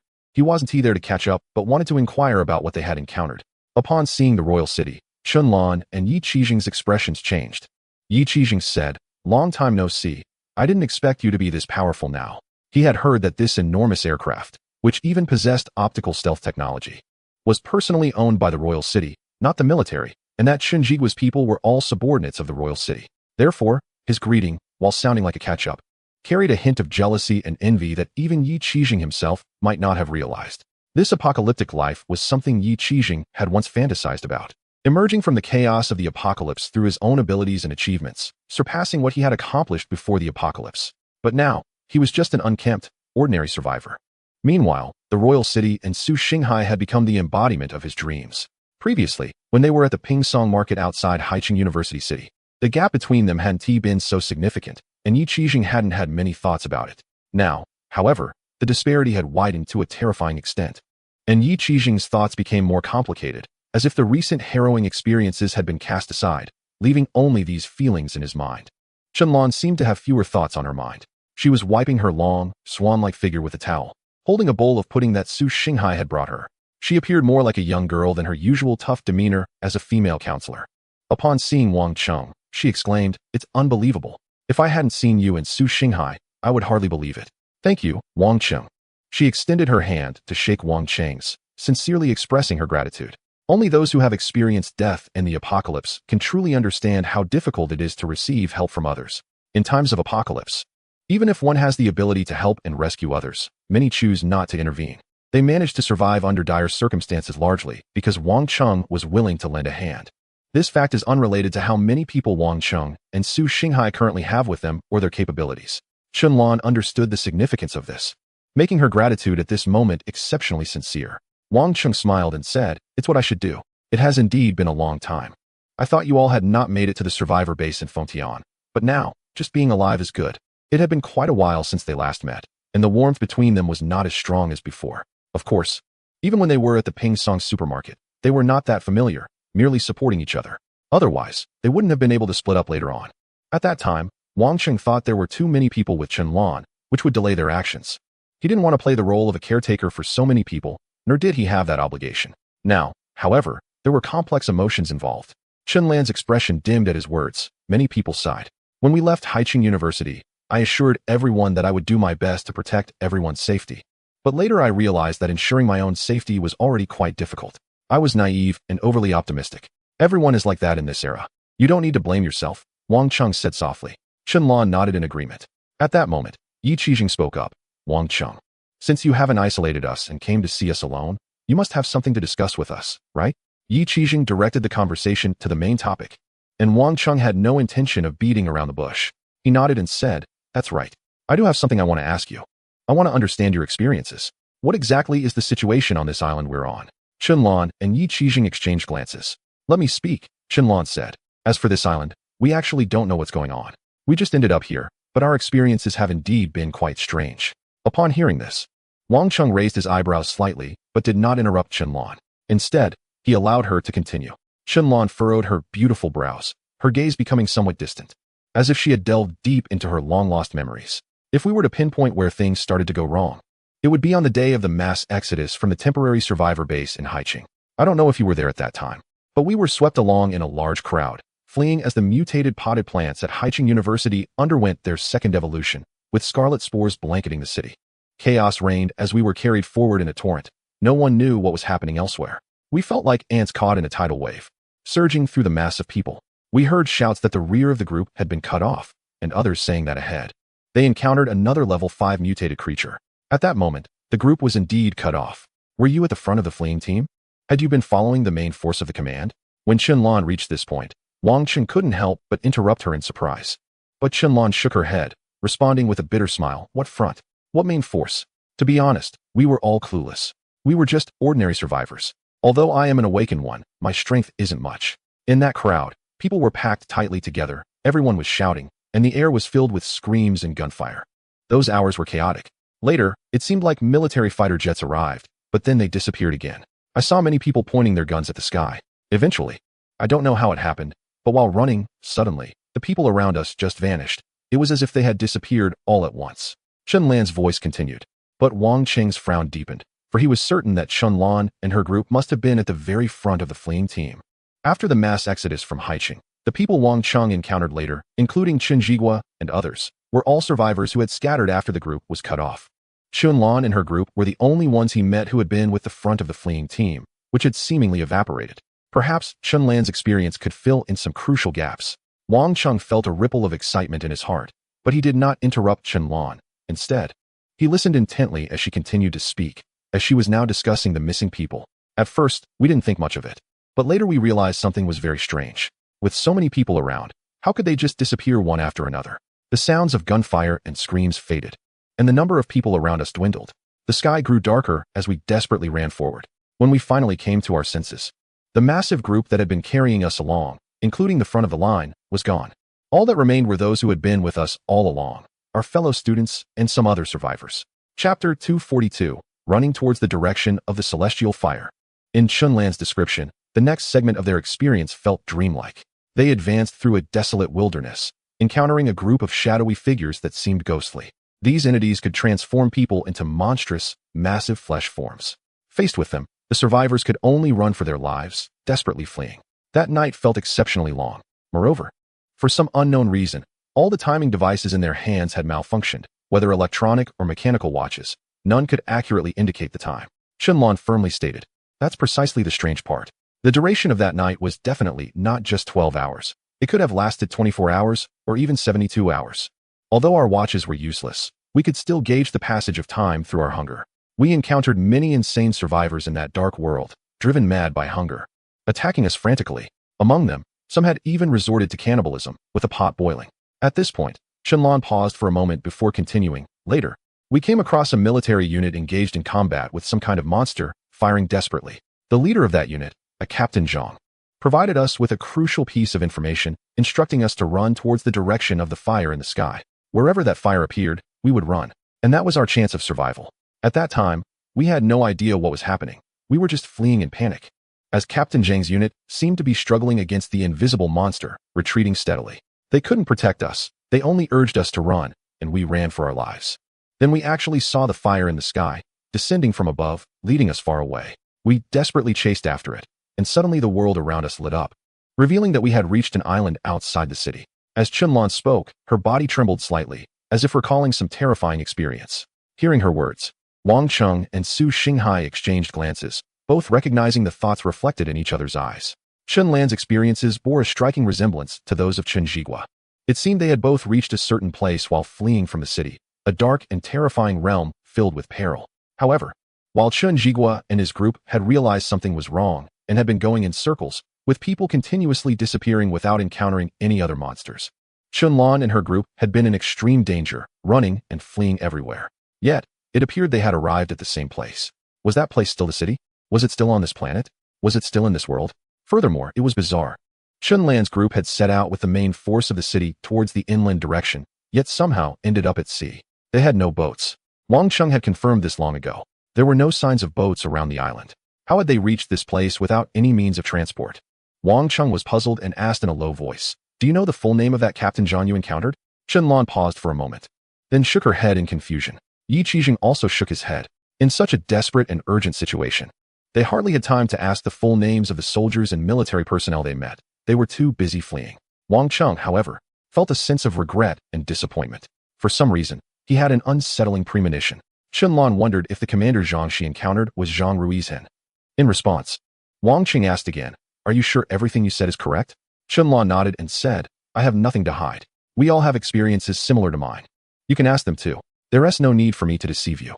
However, Wang Cheng, I suggest you isolate me and Yi Qijing, because after we appeared on that strange rocky island, we were trapped there for a long time. Fortunately, we had food, and the leaves of the purple trees on the island were edible, which allowed us to survive until today. But there were also some issues. Many of us inexplicably mutated and were infected. None of those mutated beings were originally from the island or came from elsewhere. They all gradually mutated from our people. At first, there were few mutated individuals, and we could still control the situation, even trying to find the cause. But then, Qianlan's voice paused again, as Wang Cheng and Su Xinghai could naturally guess what happened next. Looking at the horror on Qianlan and Yi Qijing's faces, Wang Cheng was certain that they were indeed telling the truth. The strange island and the bizarre mutations revealed the oddity in their experiences. At the beginning of the apocalypse, global mutations occurred, but after that, human mutations primarily came from infections by mutated organisms. There had been almost no cases of living humans getting infected without any contact with mutated beings. Perhaps it was those strange purple trees. Su Xinghai snapped back to reality and asked, "Wait, since you followed that mysterious fire across more than 50 kilometers of sea to reach this island outside Haiqing, what exactly was that fire? Did it also fall here?" Upon hearing Su Xinghai's words, both Qianlan and Yi Qijing showed expressions of shock. "What? We are over 50 kilometers away. How is that possible?" Clearly, being trapped on the island and lacking modern equipment, they had no way to accurately determine their location. They knew they were a certain distance from the coastline, but hadn't realized it was so far. Both were shocked, and a look of fear surfaced on Qianlan and Yi Qijing's faces. Reflecting on their memories from the past few days, it was evident that they had lost even the joy of just being rescued, replaced instead by a deep sense of terror. Wang Cheng also regained his focus. The information embedded in Qianlan's experiences was immense, but those matters were currently elusive. However, the mysterious fire piqued Wang Cheng's interest. Fire from the sky? He immediately thought of a meteorite. Qianlan came back to her senses and nodded. "We watched it fall into the sea. It seemed to be a meteorite falling from the sky." Wang Cheng gasped. After finishing his conversation with Qianlan, he instructed Su Xinghai to temporarily isolate Qianlan and Yi Qijing as well, and once they returned to the survivor base in Fengtian, the medical team there would check on them. Wang Cheng also had to remain vigilant about potential risks. If there were to be any anomalies within the battleship, although the impact might not be significant, it would still be troublesome to handle. Meanwhile, the main city did not rush to return, but instead began searching the surrounding areas, attempting to locate the meteorite that had fallen from the sky. This meteorite was very likely to contain irregular energy crystals. Instantly, the energy points and the monsters in the Sea City lost their appeal, as the main city circled around the mysterious rocky island in search of the target. At the same time, the main city contacted the survivor base in the nearby area. Within 5 hours, arrangements were made for a deep-sea submersible, and a group of soldiers was dispatched to search beneath the sea. The ocean depths were not safe, as various mutated creatures lurked there, making it quite dangerous to conduct a search. However, the military was very concerned about this matter, especially after the main city shared information obtained from a source. The importance of the situation was recognized, and personnel were dispatched immediately to find the meteorite and further investigate the island, collecting relevant samples. The rise and fall of islands in the sea often indicated significant geographical changes, which was unusual. The battleship of the main city patrolled the skies, remaining invisible. If the underwater team encountered danger, the main city could open fire from above. Many in command speculated about the optical cloaking technology of the main city, expressing surprise. As dusk deepened, their operation continued from afternoon into the late night, with 2 submersibles lost due to the complex underwater conditions and numerous monsters, making it challenging for the main city to provide support. However, just past midnight, they finally made a breakthrough and found the meteorite that had been mentioned. It was brought up from the depths and directly delivered to the battleship. The size of this meteorite appeared to be much smaller than the one that had fallen into the Sea City, measuring only about half a person's height. Yet, upon its arrival on the battleship, the main city felt a stir of excitement, as the system notification confirmed that this meteorite indeed contained irregular energy crystals. Even though its size was smaller than the one that had fallen into the Sea City, it was still significantly larger than the last remaining meteorite in the possession of the main city. The volume of the irregular energy crystals inside was approximately 5 times that of the one they currently had. Even if some of it were to be allocated to the military, there would still be plenty left for the main city's battleship to utilize freely. This meant that the energy issue would no longer be a concern in the short term, and even the laser cannons could be fired at will. However, just as the main city was filled with excitement, a message came in. The sonar of the underwater probing submersible indicated that they had heard an incredibly long and terrifying sound from the depths of the ocean. It was a deep, distant, and chilling sound, akin to an ancient deity beneath the sea breathing. It sent chills down their spines. Chapter 243, Targeted Annihilation Weapons. As night fell, the world beyond the Sea City was shrouded in darkness, except in the direction of the Sea City, where it seemed that the descendants of mutated potted plants had evolved into glowing species, illuminating a vast area. From 50 kilometers away, one could faintly see the crimson sea of light above the ocean surface. Deep within the ocean, a pulsating vibration was detected, and sonar picked up the breath of an unimaginable giant creature lurking in the depths. Underwater researchers attempted to gather more information about this mysterious and terrifying deep sea, which presented an irresistible allure of deadly fascination to a group of passionate scientists. In the wake of recent catastrophic events, various signs indicated that the Earth's oceanic system had undergone unimaginable changes, not only in biological mutations, but also in the entire oceanic layer, with currents shifting for reasons unknown, likely due to certain organisms or species. Many marine and oceanic biology experts at the survivor base found themselves intrigued by the changes occurring in the ocean. Struggling to find their place within the base, they were unable to contain their curiosity during this rare visit. One submersible deviated from its intended course and moved toward the deep sea, emitting several detection waves. Then, silence fell. The ocean became quiet. The earlier breath had rapidly spread through the liquid environment, causing the mutated creatures in the depths to settle down, seemingly gripped by some form of fear. There was no response. Only about 32 nautical miles from a rocky island, at a depth of over 2,000 meters, the research team discovered what appeared to be a giant squid, over 400 meters long, curled up in the ocean floor's lowest position, motionless as if it too were afraid of something.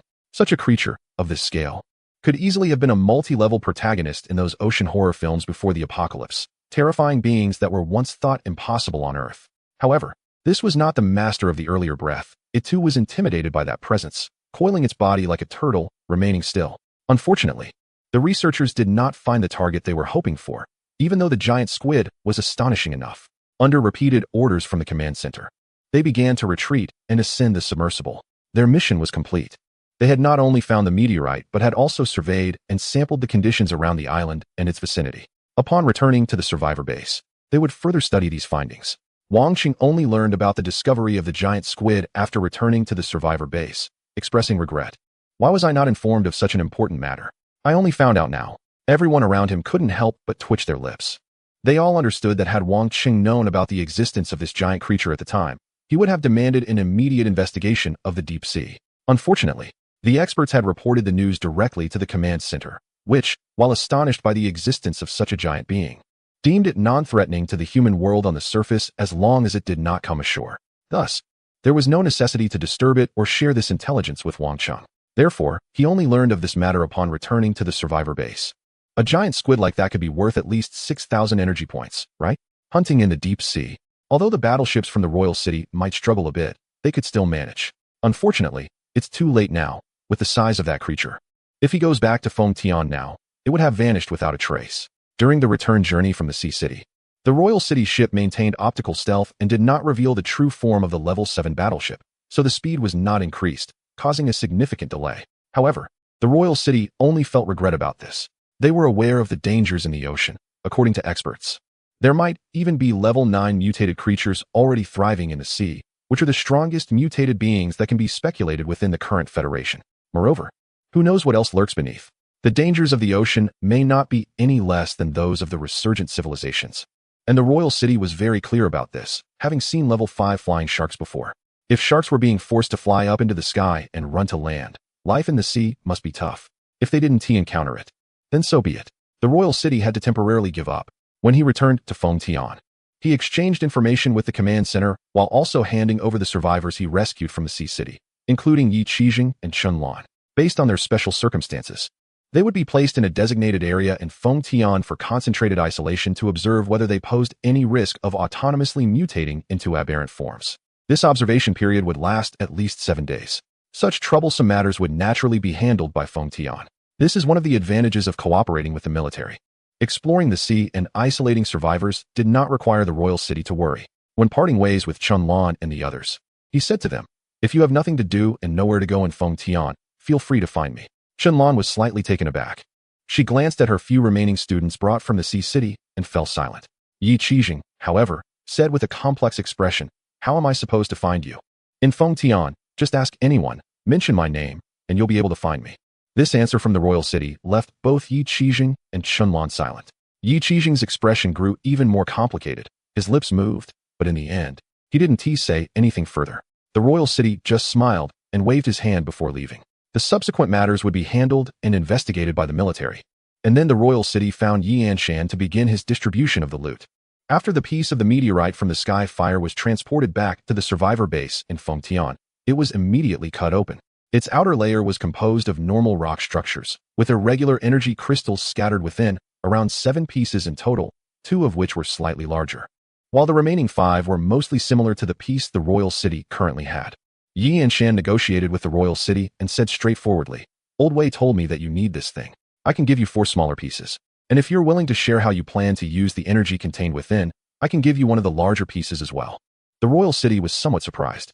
This irregular energy crystal, surprisingly, is unusable by the military? Yi Anshan's request reveals the military's embarrassment. They also do not know where to start with this item. They know it is a treasure, yet they are clueless about how to utilize it, let alone research or replicate it. Yi Anshan's allocation seems reasonable, as the military has contributed both manpower and effort. If they can make any breakthroughs in studying such a thing, it would be beneficial for Wang Cheng. But the issue is that he is also unaware of how his warships can utilize these irregular energy crystals. Wang Cheng's expression became somewhat strange and awkward. After a while, he said, "I won't tell you the specifics, but you can arrange for your people to visit me. I'll give you half an hour." Yi Anshan readily agreed. And that evening, he sent a technical team to visit. Wang Cheng's level 7 warship has been optically invisible, so they couldn't even see the current external form of the warship. As they delved deeper into Wang Cheng's warship, the military technology expert team was like a child entering a wonderland, exploring and marveling at everything they saw. Zhang Chao even joked, "Are these really military experts?"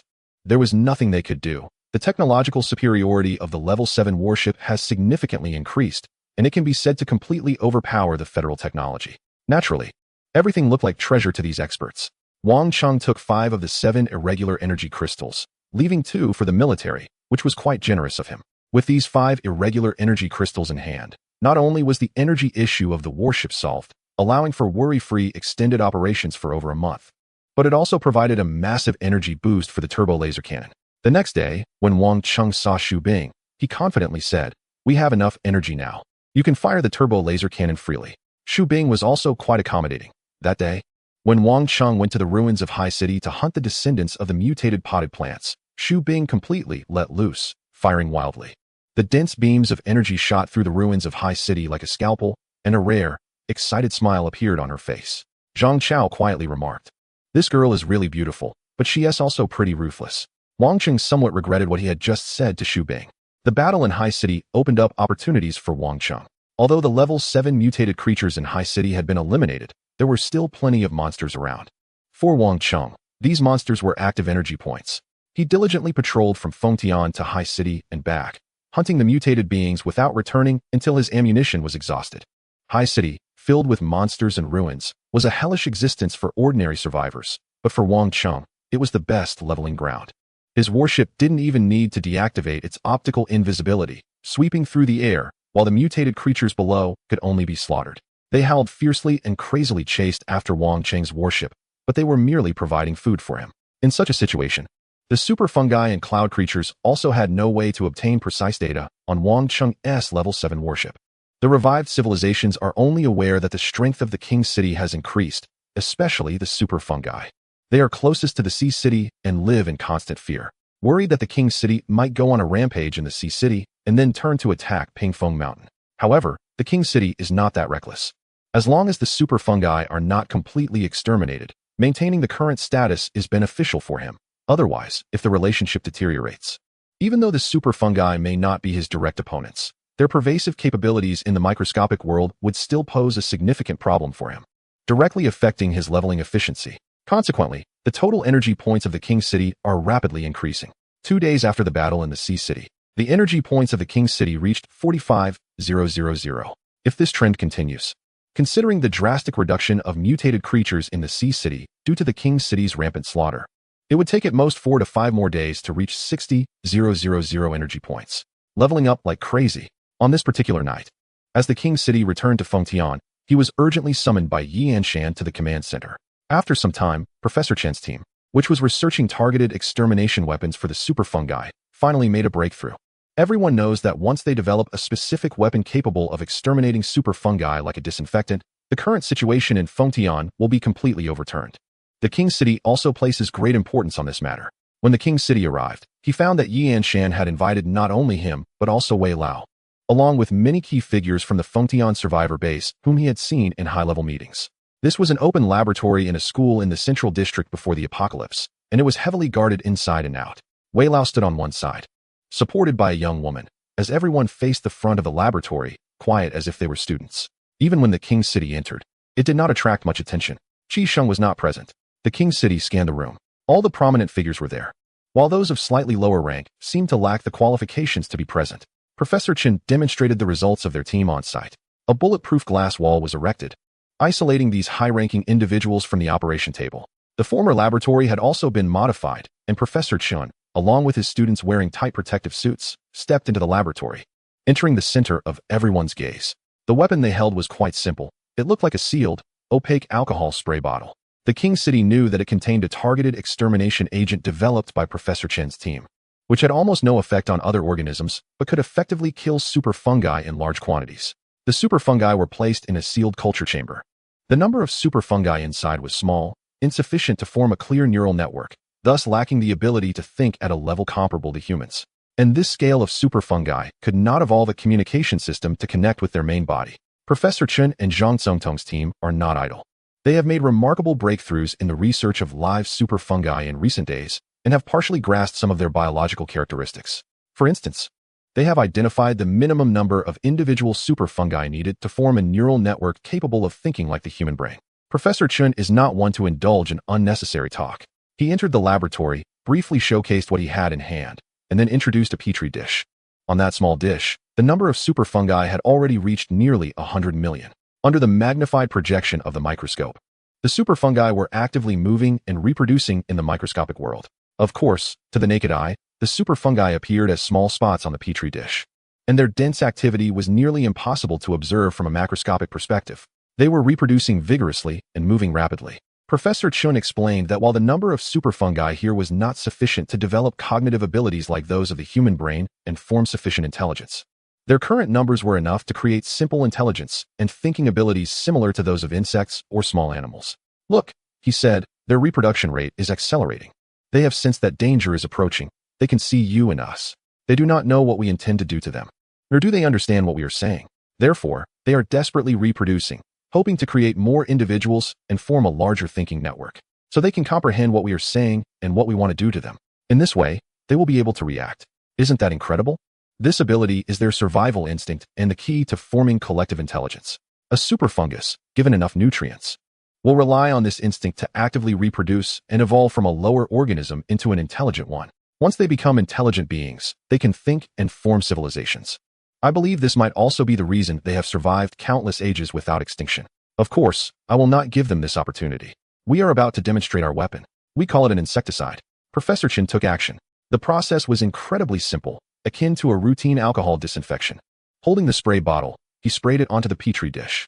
And those super fungi that were just extremely active ceased to grow and rapidly died within less than 15 seconds. Without exception, all were exterminated. A slight gasp of excitement echoed in the laboratory. But this was not the only experiment. Next, Professor Chen tested the effectiveness of the insecticide in different environments. And the results were astonishingly good. Even in complex spaces, its extermination effect was 100%, and it was highly efficient. The super fungi clearly exhibited characteristics of attempting to resist it by desperately reproducing, yet the outcome was still total death. After Professor Chen concluded his experimental demonstration, the room fell into an unusual silence. Everyone was fixated on what was before them, seemingly forgetting what they should say at that moment, their gazes even somewhat fixed. Until a quiet round of applause broke out here. It was the elderly Wei at the front who clapped softly. Soon, the room erupted into thunderous applause. Everyone understood what such a breakthrough meant. The insecticide developed by Professor Chen's team would be the nightmare of the super fungi in the region. A brief peace would be interrupted once again, and this time, humanity would take the initiative. Whoever first grasped the power to completely eradicate the opponent would become the ultimate winner. War relies on seizing the opportunity and achieving key technological breakthroughs. Many people gathered around Wei and Yi Anshan, discussing fervently. Some radical officers even began planning counteroffensive strategies, while government representatives promised to organize survivors immediately and establish new production lines to mass-produce the insecticide. Soon, Professor Chen stepped out of his protective suit. His expression was somewhat complex, not as excited as the others. However, he and his team patiently answered questions from Wei and others. This insecticide was also derived from a Type B drug provided by Wang Cheng. They had identified an unknown component that had never appeared on Earth, deciphered its chemical chain, and applied it to drug development, specifically for identifying super fungi and the current insecticide. Under targeted programming, these agents would only be effective against super fungi and some harmless fungi, causing minimal damage and impact on the environment. Many instinctively looked towards Wang Cheng, who stood in the corner. Everyone knew that the rapid progress made by the research center in the survivor base was closely tied to the original drug provided by Wang Cheng, which opened up a breakthrough for the research center and helped them find the right direction, enabling consecutive achievements in less than 2 weeks. Wang Cheng, however, showed no reaction. Whenever someone looked at him, he simply returned a polite smile. The current results were exactly what he wanted. Upgrading black technology to produce targeted solutions was challenging. So his best strategy was to provide a concept, upgraded Type B drugs, allowing experts like Professor Chen to continue their research on that basis, seeking and developing a targeted biological weapon specifically against super fungi. Moreover, this approach also saved energy points. Otherwise, Wang Cheng wouldn't have enough to upgrade a drug for the entire city. This was the best and most universally beneficial choice. And it seemed that the research center did not disappoint Wang Cheng. The project progress from Zhang Songtong was rapid, and Professor Chen's side had also made groundbreaking advancements. Meanwhile, Professor Chen continued to speak. Theoretically, if we could produce a sufficient dosage of the insecticide for Pingfeng Mountain, we could eliminate the entire super fungi population there. No matter how hidden or microscopic they were, they would be eradicated, achieving an elimination efficiency of 99%, which was enough to completely wipe them out without any flames or explosions. This is even better than missiles, someone exclaimed. Listening to such a conclusion, the eyes of Yi Anshan and the others lit up. Yi Anshan immediately began to discuss with the two commanders. Next, they would quickly plan for production, and then fully engage in the war to eliminate the super fungi and deliver a devastating blow to them. Like Wang Cheng, Yi Anshan and the others had long wanted to eradicate the super fungi completely, but similarly, they lacked sufficient means. They had the capability to level Pingfeng Mountain, but that would be meaningless. The super fungi belonged to the microscopic realm. Flattening a mountain was not a significant threat to them. as countless individuals could survive. But now it was different. With this pesticide, humanity had mastered a powerful weapon. There was no need for violent measures to flatten Pingfeng Mountain. They could completely eradicate the super fungi. The discussions were lively, and Yi Anshan, along with the officers, hurriedly left the laboratory to prepare immediately. The matter of the super fungi could not be delayed. Meanwhile, Wang Cheng approached Professor Chen. Professor Chen glanced at Wang Cheng and softly said, "Did I do the right thing?" Wang Cheng was momentarily taken aback, looking at him with confusion. Professor Chen continued, "The pesticide we developed is an act of genocide against the super fungi, and they are intelligent, civilized beings. The number of super fungi on Pingfeng Mountain alone is tens of times that of the total human population on Earth before the apocalypse. They are living beings too. In my observations over the past few days, I noticed that they have their own culture, history, and even survival instincts etched into their biological memory. They once lived in an incredibly harsh environment, but they struggled to survive through their civilization's efforts, even developing to the extent they are now. From a certain perspective, they are like us. Once the war starts, I will also become a butcher." Wang Cheng paused slightly. Professor Chen's words stirred something in his heart, but he thought of Lu Feng, who had gone to Pingfeng Mountain and never returned, of Li Xinqing, whose body was covered in mycelium, of the countless infected people in the Fengtian survivor base, and the despairing families of those infected. Therefore, looking at the somewhat gloomy Professor Chen, Wang Cheng replied softly, "If they want to kill us, we can only kill them. To survive, there is nothing wrong with that." Professor Chen looked at him. He certainly understood this principle. However, as a scholar, his purpose in pursuing science was to benefit life, and now he had personally crafted a weapon. Yet, Professor Chen also understood that he had to be responsible for humanity. Thus, he could only sigh softly, "May God forgive us." Chapter 245. He is coming. On July 23rd. In the year 235 of the Federation, Fengtian City was shrouded in dark clouds, and a light drizzle fell from the sky, providing a slight chill to the scorching summer heat. On this day, the Fengtian Air Force departed from a military base outside the Fengtian survivor base. Flying over the survivor base, watermarks skimmed along the edges of the fighter jets and warships, with the massive fleet resembling a forest of steel in the sky, piercing through the air at high speed, exuding an atmosphere of coldness and lethal intent. Here, in the unseen shadows, the 7th-level warship of the Royal City joined the Air Force formation, heading towards the direction of Pingfeng Mountain. Inside the bridge, everyone was busy. A leader gestured, and the central screen displayed a projection. It was a holographic map of the province, with Pingfeng Mountain prominently marked. But it wasn't just Pingfeng Mountain. Several concealed wilderness locations in the province were also highlighted, as the Air Force was divided into multiple units advancing in different directions. These were the results of recent reconnaissance by the survivor bases, which had uncovered more strongholds of the super fungi.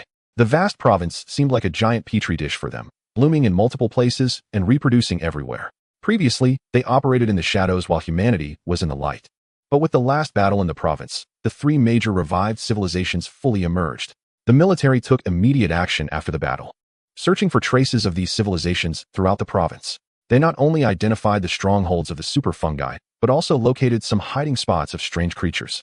Humanity has been managing their territory for many years, and even though the military's control over the province has diminished in the face of the apocalypse, they still possess strength. At this moment, all these locations were marked for a comprehensive eradication of the super fungi strongholds. This time was different from the previous intimidation of Pingfeng Mountain by the Royal City. Both the survivor bases and the Royal City came with plans for total extermination. Without such intent, there would be no need for war. Since they were to fight, they aimed to eradicate the super fungi from the province completely, eliminating future threats. The cloud creatures were no longer a threat, and the 7th-level mutated creatures in Haiqing had been personally eliminated by the leader. Once the influence of the super fungi was eradicated, the slow-developing and civilization-disrupting strange creatures would pose even less danger. At that point, the entire province would truly enter an unprecedented period of safety since the outbreak of the apocalypse. Today would mark a new beginning. In the Central Command Operations Center of the province, a figure had long been there, managing the overall battlefield from the rear. This was a war declared without announcement. The super fungi were unaware that humanity was about to tear apart the recently established peace agreement. Not only opening fire on Pingfeng Mountain, but also locking onto multiple hidden development locations. Once the attack begins, with the information network of the super fungi, they will know in a very short time that we have declared war on them, especially after the pesticides are introduced. They will undoubtedly choose to escape in large numbers. This is a group of intelligent beings that have lived in conditions far worse than we face today. Therefore, their will to survive and their ability to sustain their civilization will far exceed our imagination. Our action this time must be swift and decisive. aiming to annihilate their main forces in the region before they can mount an effective response. As long as we destroy the central strongholds of these super fungi, the numbers of those in other locations will be insufficient to pose a significant threat. Within the next 1 to 2 months, we can eradicate them completely from the entire region. This battle is crucial for the survival base. If we do not achieve sufficient results, we will face a comprehensive and frenzied retaliatory action from the super fungi. This is a war. It's either their extinction or ours. The voice of Yi Anshan resonated through the communication channels of the warships and fighter jet squadrons. His deep, hoarse voice sounded the call to war. This time, the warships from the capital did not carry any large-scale weapons. All the missile warheads were filled with pesticides. Over the past week, the survival base has been operating secretly and efficiently. With the help of the government, the military quickly established multiple production lines, investing substantial manpower and resources to rapidly produce pesticides. The goal was to form combat capability in the shortest time and swiftly take action against the super fungi. Current signs indicate that the super fungi are very active. They are not only sowing their civilization throughout the region, but their civilization itself is also recovering. Inside Pingfeng Mountain, they seem to be constructing some kind of giant biological weapon, but all of this is now irrelevant. The warships from the capital led the charge. Emerging from the cluster of fighter jets, and with the aid of optical stealth systems, they directly approached the distant skies of Pingfeng Mountain. It was only at this moment that the massive warships revealed their menacing form. Before the capital opened fire, the super fungi had only just noticed the human aircraft left far behind. Just as humans were closely watching them, the super fungi were also observing human movements. Especially after the last time the capital annihilated the 7th-level mutated beings in Haicheng, the super fungi were terrified and on edge, anxiously observing the actions of humans and the capital. Unfortunately for them, they could not locate the capital, and humans could not scrutinize them too closely. After all, during the last battle between the survival base and Pingfeng Mountain, the super fungi were the ones forced to yield, and they had to be extremely cautious in the region. Unlike humans who could explore freely and boldly, even if they noticed the speed of the human fighter jets was sufficient, it was too late. The capital had already arrived before them. The super fungi could only scream in terror. He is here. He is coming to kill us. They are no longer as arrogant as before. In their eyes, the city has become a formidable presence. At this moment, the familiar Pingfeng Mountain reappeared in the city's view. This was the 3rd time the city had come here. The last time the city visited, it nearly destroyed half of the massive Pingfeng Mountain, leaving large, shattered rocks scattered at the mountain's base, and the peak was reduced in height. However, this time, the city found that Pingfeng Mountain had risen again. The super fungi had constructed some kind of massive platform on it. The peculiar secretions they produced had solidified into a hard and dense structure, resembling a fortress, creating a unique biological armor. Similar to the previous round of battles, they had also reinforced the defenses of Pingfeng Mountain. But this was still meaningless. The city fired its main cannon, and the over 600mm caliber cannon spewed forth flames of death, shattering the biological armor in an instant. There was no need for martial ethics against these alien civilizations. If I can kill you, I certainly won't allow you to live. Forbearance towards these aliens is cruelty towards oneself. If they had the means to swiftly annihilate humanity, they would not give humans any chance to retaliate, let alone provide advance notice. Under the bombardment of the main cannon, the fortress built by the super fungi was breached, and immediately afterward, the city's missile launch system came online, calibrating and launching all at once. The tails of the missiles traced intersecting paths in the sky, densely striking Pingfeng Mountain. This time, what lit up was not the explosion's flames, but large expanses of white mist. The warheads carried a substantial amount of insecticide, which exploded upon hitting the mountain, dispersing as misty droplets across the entire Pingfeng Mountain, penetrating everywhere, seeping into the crevices of the mountain. On the front, the defense system of the super fungi crumbled almost instantly. They began to die in droves, with endless panic and despair spreading among the super fungi. They had anticipated possible human attacks, but did not foresee this kind of assault. Humanity had found a way to annihilate them in such a short amount of time. The weapons used in this attack surpassed the super fungi's imagination. It was akin to the first revelation of nuclear weapons, where no one knew that a single missile could destroy a city, let alone the preemptive panic and defenses. The proud life forms of the super fungi became their weakness at this moment. Their individual organisms were merely simple microscopic fungi, and against the all-pervasive insecticide, their resistance was extremely poor. They could only rely on generations of desperate reproduction to try to adapt and evolve resistance to this insecticide. However, it was already too late. The city carried not just a few of these missiles. His warship revealed its fangs, unleashing firepower wildly, while behind him, the military's Air Force formations had already arrived in full force, launching a massive aerial assault with pesticides that left no chance for the continuously evolving super fungi. They aimed to cover the entire Pingfeng Mountain with an overwhelming amount of pesticides, wiping them out in one fell swoop.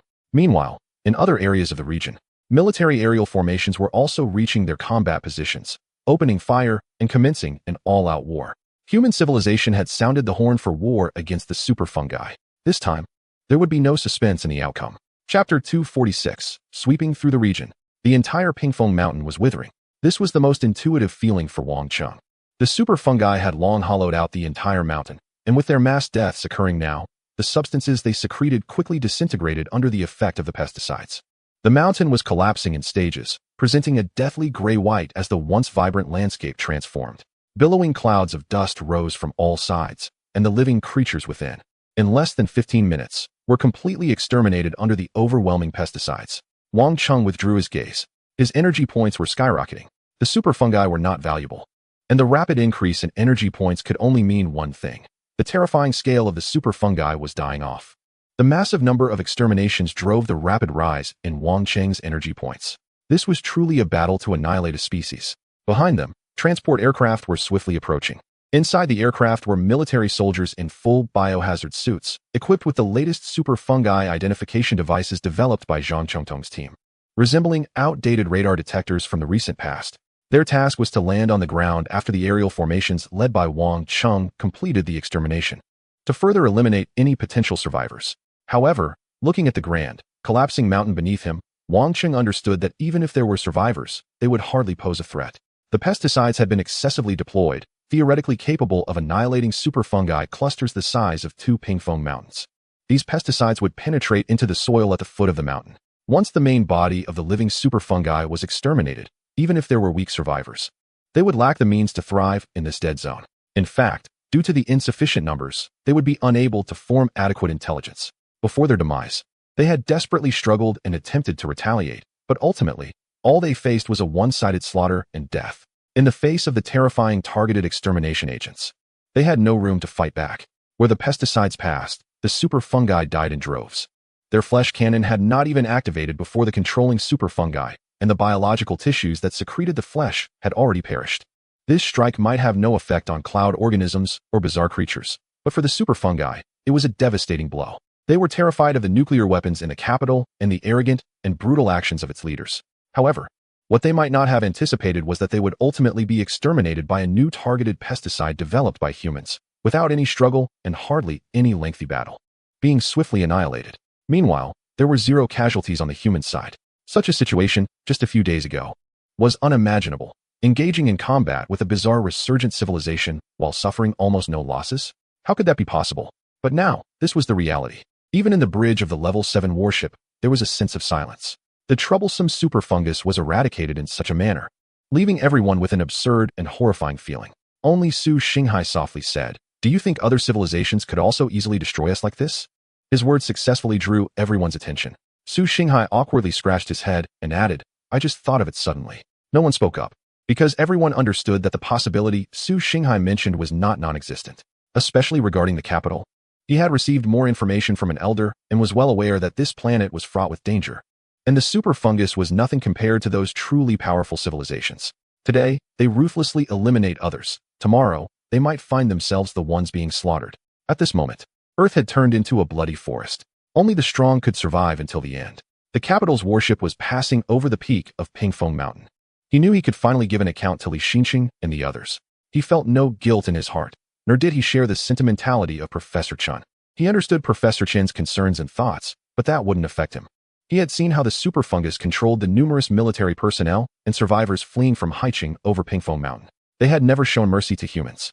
The so-called peace was a result of the capital's military might. Without the deterrence from the capital, before Professor Chen and Zhang Congtong's team could achieve results, the survivor base in Fengtian would have long become a playground for these super fungi, turning into a ghost town like Pingfeng Mountain. Therefore, at this moment of slaughter, the capital had no hesitation in his heart. Following that, the capital's warship continued forward, moving in coordination with the aerial formations, advancing through the Fengtian region to various super fungus locations, providing support to some Air Force units that had not swiftly concluded their battles, aiming to completely eradicate the living forces of the super fungi in the Fengtian area. Of course, This could not achieve the total annihilation of the superfungi. It could only drive them back to their original forms. No one knew whether there were still individuals of them reproducing in some shadows and corners of Fengtian. In response, the Fengtian Command had already devised a set of measures, planning to rapidly initiate a new round of identification and further eradication activities after the day strikes, with the goal of annihilating the superfungi as completely as possible to the point of extinction. Considering the situation from another perspective, if humanity were to be slaughtered to such an extent, any remaining spark of hope would ignite a fervent desire for revenge should a chance for resurgence arise. Both Yanshan and the command center aim to prevent the superfungi from having such an opportunity. Since they have taken action, they intend to eliminate them decisively, ensuring they can never rise again. The command center did not hold back either. After the annihilation of the superfungi, they left the cleanup to the military personnel on site, while maintaining a continuous connection with the command center. In the sky, the command center ruthlessly disengaged its optical invisibility, revealing the massive Level 7 battleship above the land of the command center. Many pilots of military aircraft flying alongside the battleship were aware of its existence. But when it suddenly emerged, they were taken aback, instinctively maneuvering their jets away, mistakenly believing an enemy ship had appeared. Among the command center personnel, many also displayed expressions of surprise, as the battleship had clearly undergone significant enhancements once again. This was the first public display of the battleship's true form since its upgrade to Level 7. However, the command center wasn't showcasing its power for show. It was accelerating rapidly in place, with the thrusters expelling scorching blue flames. The Level 7 battleship shot forth like a bolt of lightning, leaving the military fighter jets far behind in an instant. At full speed, none of the existing fighter jets could catch up to the command center, only able to trail behind in its wake. The command center's target was a small county town on the edge of the province, occupied by mutated creatures. According to reliable military intelligence, this location served as a stronghold for these bizarre beings. Their movements were cautious, and due to their appearance being similar to mutated creatures, they could blend in, making them harder to locate compared to the superfungi. During this time, they had identified a stronghold where several of these bizarre creatures were suspected of cultivating a super monster and researching biological technology. This was the command center's objective. However, even before the command center arrived, the bizarre creatures in this town had begun to feel fear. Although their civilization had been interrupted and many individuals lacked memories of ancient civilization, akin to newborns, they were still intelligent beings and not foolish. The news of humanity's significant actions and the catastrophic blow dealt to the superfungi was not lost on them. Upon receiving this information, the bizarre creatures entrenched in the county trembled in fear, anxious and terrified at the prospect of humans coming to attack. Some immediately suggested retreating while they still had the chance, but others argued that humans might not have discovered their stronghold, and that acting hastily could expose them. They found themselves in a heated dispute. This internal discord highlighted their weakness, lacking unity and a cohesive voice. Amidst their turmoil and arguments, a loud roar suddenly erupted directly above them. They all showed expressions of horror and disbelief as a strange creature approached the window to check. Not even the battleships from the royal city were seen. Only 16 concentrated trails of fire pierced the air. Those were 16 missiles. The royal city could no longer use pesticide warheads on them. Conventional missile launches swept across the battlefield, and in an instant, the warehouse where these strange creatures were located turned into a sea of flames, blazing fiercely. In the explosion, it was shattered into pieces. The Royal City's battleships swept through the area at 7 times the speed of sound, discovering superfungi, cloud creatures, and strange beings, immediately opening fire to annihilate them without leaving a trace. Any life from the 3 revived civilizations that saw them fled in panic, filled with terror. With a solitary ship, the Royal City swept across the entire area. Chapter 247, 70,000 Energy Points. Dear host, you have successfully hunted and obtained. A system notification frequently echoed in the mind of the Royal City. Several strongholds of the strange creatures were also eliminated. These were discovered by the reconnaissance teams of the survivors' bases in the area. The Royal City showed no mercy, relying on the formidable maneuverability of a Level 7 battleship, turning the battlefield, and within a day, traversing the entire province, killing rampantly. For every alien species encountered, one was killed. The arrogant cloud creatures all shrank back like turtles. And as for the superfungi, there was no need to mention them. They had previously had the largest influence in the area, with the most humans either directly or indirectly falling at their hands. Now, they were almost entirely wiped out in a massive strike by humans. The carpet search and annihilation continued. Wherever the humans went in the province, no alien civilization dared to show its head. The sky gradually darkened. The Royal City took a glance. Although he had been busy on the battlefield, fighting on all fronts that day, it was not in vain. In total, He had gained 25,000 energy points, plus the more than 40,000 energy points accumulated from hunting mutated creatures in the previous days. The total number of energy points had directly surged to 70,000. This was a number he had never even dared to imagine before. With these 70,000 energy points, he could even upgrade his battleship from level 1 to the current level 7. This also meant that an 8th level battleship was now within reach. The sky had darkened, but fires were burning on the ground. This was a service area located at the edge of a highway in the province, also a stronghold of strange creatures. It was bombarded by the royal city, and even the nearby gas station was detonated, creating a blaze everywhere. The strange creatures inside attempted to retaliate with a disgusting biological weapon, but their efforts were in vain. Flesh and blood could not contend with artillery. Moreover, the civilization of these strange beings had been interrupted, with their recovery being the worst, far from regaining the peak of the biological technology they once mastered. Their attacks were like ants trying to shake a tree to the royal city. Of course, this was also the most formidable group of strange creatures the royal city had encountered. Faced with the swift advance of his battleship, they desperately fought back, launching various weapons, even firing rifles confiscated from humans at the royal city. The royal city provided them with extremely high standard treatment. A main cannon directly sent the entire service area into the sky. They struggled to engage in combat with the royal city for a few minutes, but were ultimately taken out by a single shot. The entire service area was engulfed in a sea of flames. Above the flames, the royal city's warships accelerated again in the dark sky, heading into the distance. Only the heavy sound of sonic booms remained, mixed with the surrounding earth-shattering explosions, showcasing the coldness and might of the warships. Today's battle was not only meant to deliver a devastating blow to the 3 major revived civilizations within the region, but also to demonstrate military power and sovereignty. This is a world of humanity. This is a civilization of humanity. On the ground, deep within the firelight, where theoretically no life could survive, there was a sudden movement. Several strange creatures, wrapped in a peculiar fire-resistant biological membrane, struggled to escape from the sea of flames. They dared not breathe the atmosphere until they saw the royal city's warships disappear from their sight. Only then did they move outside the fire, shedding their membranous coverings and collapsing to the ground, despairing as they gazed at the inferno before them. One of the strange creatures, if the royal city were still present, would definitely be recognizable. It was the towering and bizarre creature that had once arrogantly claimed it would eliminate the royal city during their time in the coastal city. After many days, its size had grown even larger, and it had developed organ-like wings resembling steel and flesh. However, large areas of its body were charred. Clenching its teeth, it stared in the direction where the royal city's warship had vanished, its eyes filled with hatred and anger.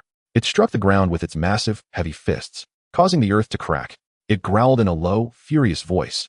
"Damn it, these humans. One day, we will reclaim the legacy of our civilization.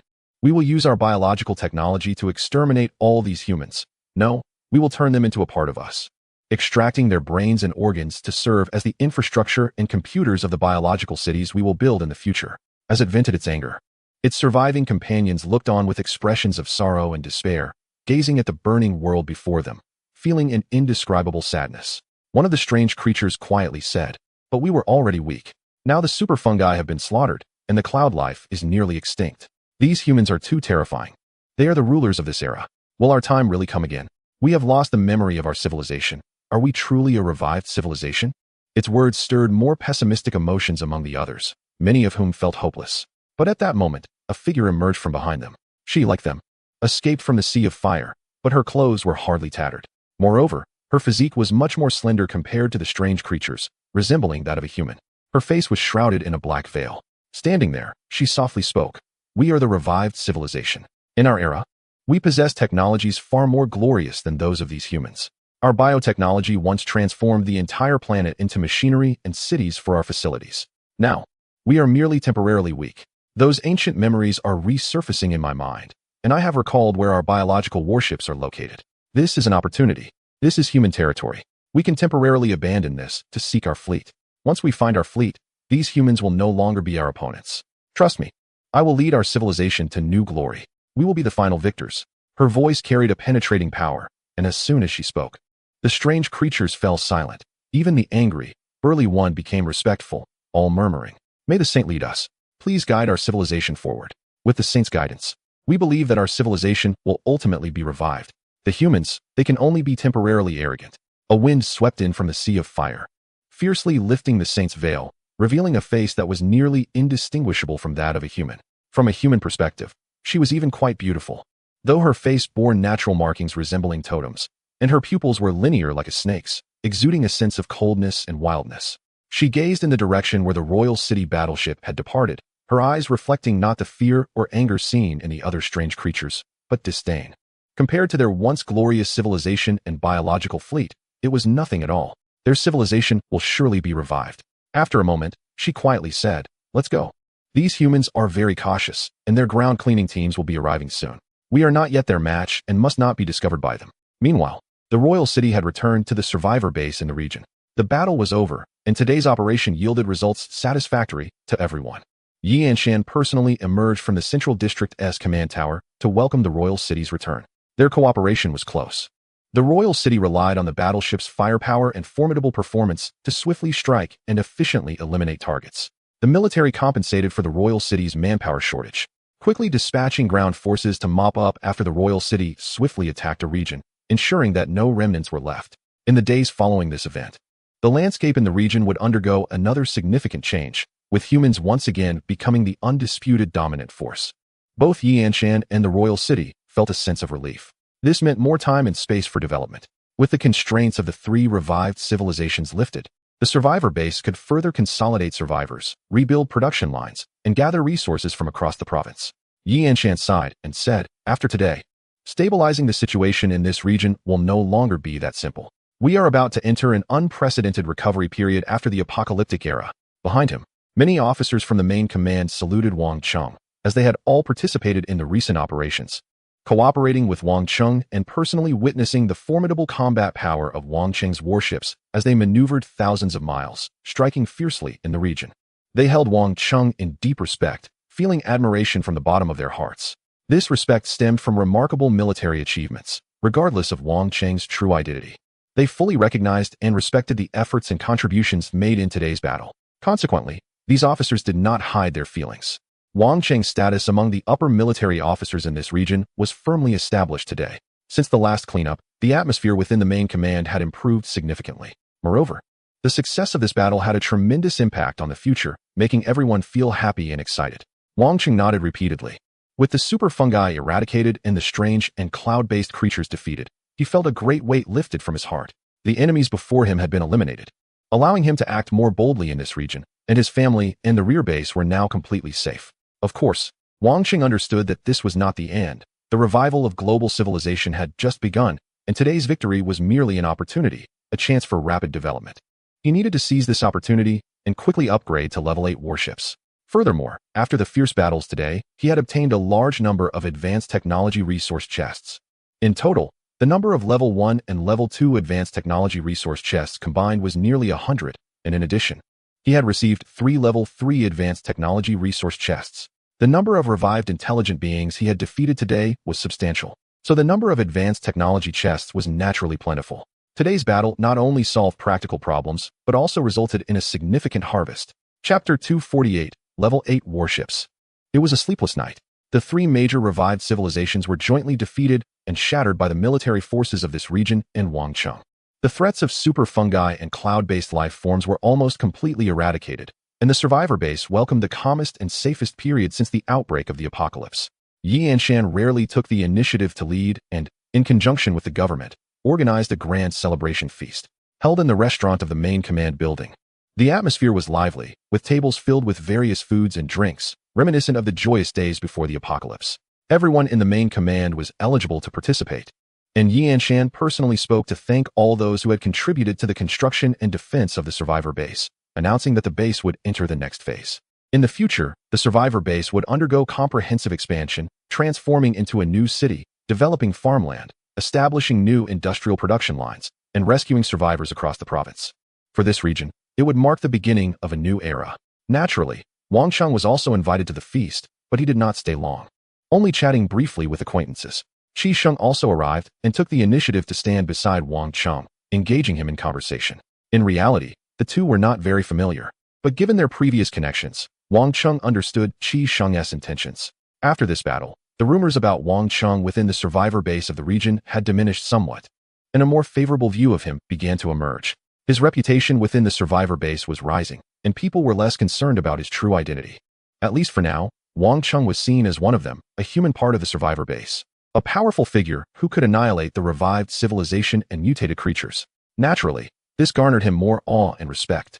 This subtly enhanced Wang Cheng's status in the area. Although he held no official position in the military or government, his demonstrated combat capabilities in recent battles served as his confidence. Qi Sheng's public display of closeness to Wang Cheng would naturally benefit him in the eyes of others in the region. Wang Cheng did not show any particular reaction to this. He clearly understood Qi Sheng's motives and was simply going along with it, doing Qi Sheng a favor. Qi Sheng raised his glass and said, "I don't know about other places, but here in the eastern provinces, our situation is the best. With these threats now eliminated, it seems we are on the brink of unprecedented development. It's time for those of us who Haven Tea contributed much on the battlefield to step up. Mr. Wang Cheng, if you need anything, feel free to reach out to me. I, Qi Sheng, and the group behind me are willing to serve you and those around you." Under the federal system, conglomerates hold certain rights and influence. Qi Sheng's words were more direct than during their first meeting, and his smile was even broader. At the same time, Qian Guangfu and Wu Jinxiu approached, both greeting Wang Cheng, who reciprocated their gestures. He understood that the military respected his strength more than anything else. But individuals like Qian Guangfu were cautious and suspicious of his identity, much like Yi Yanshan. They respected him, but there remained an element of wariness. However, this wariness did not hinder cooperation and helped maintain Wang Cheng's deterrent power, which he saw no need to disrupt. As for businessmen like Qi Sheng, they lacked the military-esque concerns and were more focused on the benefits Wang Cheng could bring them. Wang Cheng pondered for a moment, then reached into his pocket and pulled out a small item to hand to Qi Sheng. Qi Sheng was somewhat surprised. It was an energy traction device, small enough to only hold items like cups, not useful in industry, but potentially beneficial in medical applications. Wang Cheng smiled as he explained. The item is a small handheld low-power traction device that he opened from a high-tech treasure chest today. It's quite small and was obtained from a primary high-tech resource chest. But since it's not very useful to him, and given that Qi Sheng is keen to please him, Wang Cheng decided to give this device to Qi Sheng as a gesture of goodwill. After the battle today, before the banquet began, Wang Cheng took the opportunity to open a few primary and secondary treasure chests.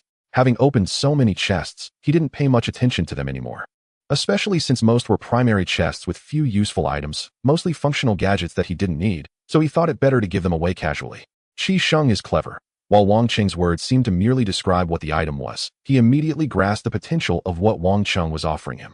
His pupils constricted as he instinctively tightened his grip on the device he had casually held. He recognized it as something the military had been attempting to apply in aerospace platforms or even in space, which had remained in the theoretical stage before the apocalypse. With critical technologies yet to be overcome, his face lit up with excitement as he looked at Wang Cheng. He understood that if they could decipher the key technologies behind this traction device and mass-produce it for military, medical, and civilian applications, it would undoubtedly revitalize the conglomerates affected by the apocalypse. This would represent a significant new profit growth point. With this traction device, many heavy physical tasks could be substituted. And most importantly, it was not as complex as a robotic arm and didn't require a large volume, making it suitable for almost all scenarios, aligning perfectly with the recently announced construction plan for the Feng Tian survivor base. Since the apocalypse, the situation of the Feng Tian conglomerates represented by Qi Sheng had been somewhat awkward. They had been shrinking in influence and power due to the impacts of the apocalypse, losing their voice and nearly being pushed out of the core circle of the Feng Tian survivor base. In terms of warfare, they found it difficult to play a significant role, and their monetary empire had lost its function in an economy that was nearly collapsing. Now, this small piece of high technology that Wang Cheng offered looked unremarkable and even somewhat crude, but Qi Sheng understood it was an opportunity. Wang Cheng smiled lightly and said, "But everything must prioritize the greater good of Feng Tian." Qi Sheng nodded. He was no ordinary person. After a brief moment of surprise, he quickly regained his composure and replied, "Of course I understand. Without the skin, where would the hair cling? This has been a principle of ours since ancient times. Our conglomerates have always been clear about this, but I had only heard that you possessed many such technologies. I didn't expect you to be able to casually present one." Wang Cheng laughed. "Don't worry. Feng Tian will continue to grow, and my fleet will become stronger. In time, you will see more, and if you don't become my enemy, you will benefit even more. I have some matters to attend to, so I won't stay here any longer." As Wang Cheng quickly left, Qi Sheng remained in place, pondering Wang Cheng's words. They painted a magnificent future for him, but also served as a stern warning, one that was both arrogant and direct. If someone else had spoken to Qi Sheng in such a manner, he would have been furious and made sure the other party regretted it. Although his current status was not as elevated as it had been before the apocalypse, he was not someone who could be easily reprimanded. However, this was Wang Cheng.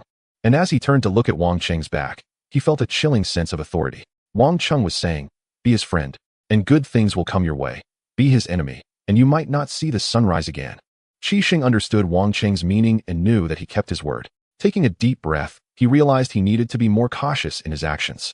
Wang Chung headed outside, where he had no associates. For him, this was merely a social venue. He had met the people he needed to meet and had no time to linger. He knew this was just the beginning. Although Qi Sheng and others were optimistic about the future of Feng Tian after hearing Yi Anshan's plans, Wang Chung was aware, and he believed Yi Anshan understood as well, that no one knew how long the period of peace would last.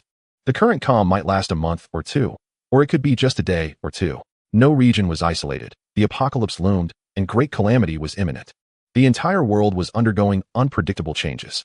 While Feng Tian was safe for now, a more powerful and terrifying civilization was wreaking havoc elsewhere on the planet, ruthlessly slaughtering humanity and destroying human armies. Engaging with them would likely be just a matter of time. This was why Yi Anshan was instilling confidence in everyone, tirelessly working to strengthen Feng Tian's defenses, even without much time to regroup the troops and survivors. Wang Chung was the same. A brief exchange at the banquet was enough. His energy points had already reached 70,000, more than enough to upgrade to an 8th level battleship. He didn't want to wait any longer and planned to upgrade to an 8th level battleship that very night. However, as he left the banquet hall, he encountered a minor interruption. Xu Bing approached him. She looked different today, not wearing her usual sharp military uniform, but a rare backless gown. Her healthy, tan skin and smooth back showcased her perfect figure. As a level 2 awakened and a well-trained soldier, Xu Bing had curves in all the right places and was slim where it counted, her tall stature making her presence striking. Wang Chung was momentarily taken aback when he saw her. "You." Xu Bing felt a bit awkward. This is what Vice meant. He said I should dress up a bit since I contributed too. What are you going to do?" Wang Chung asked with a wry smile. "You still can't help but keep an eye on me at this time?" Xu Bing remained silent, just watching him. Her task was to observe Wang Cheng's movements. Looking at her serious expression, Wang Chung thought for a moment and said, "I'm going back to sleep." "What? Do you want to join me?" "Huh?" Xu Bing's expression suddenly changed, and she stared blankly at Wang Chung, seemingly taken aback by his words. But soon, she shot him a glare and turned to leave. Wang Chung shook his head with a smile. His relationship with Xu Bing was quite peculiar. Rather than seeing her as someone sent by Yi Anshan to watch over him, he considered her more of an ally. Even if she intended to carry out her tasks, she knew how to maintain a balance. Wang Chung understood that this was not her negligence, but rather her awareness of the kind of person he was, which was precisely her strength. Though she appeared to be a tough and cold woman, she was, in fact, very perceptive. Wang Chung took a deep breath.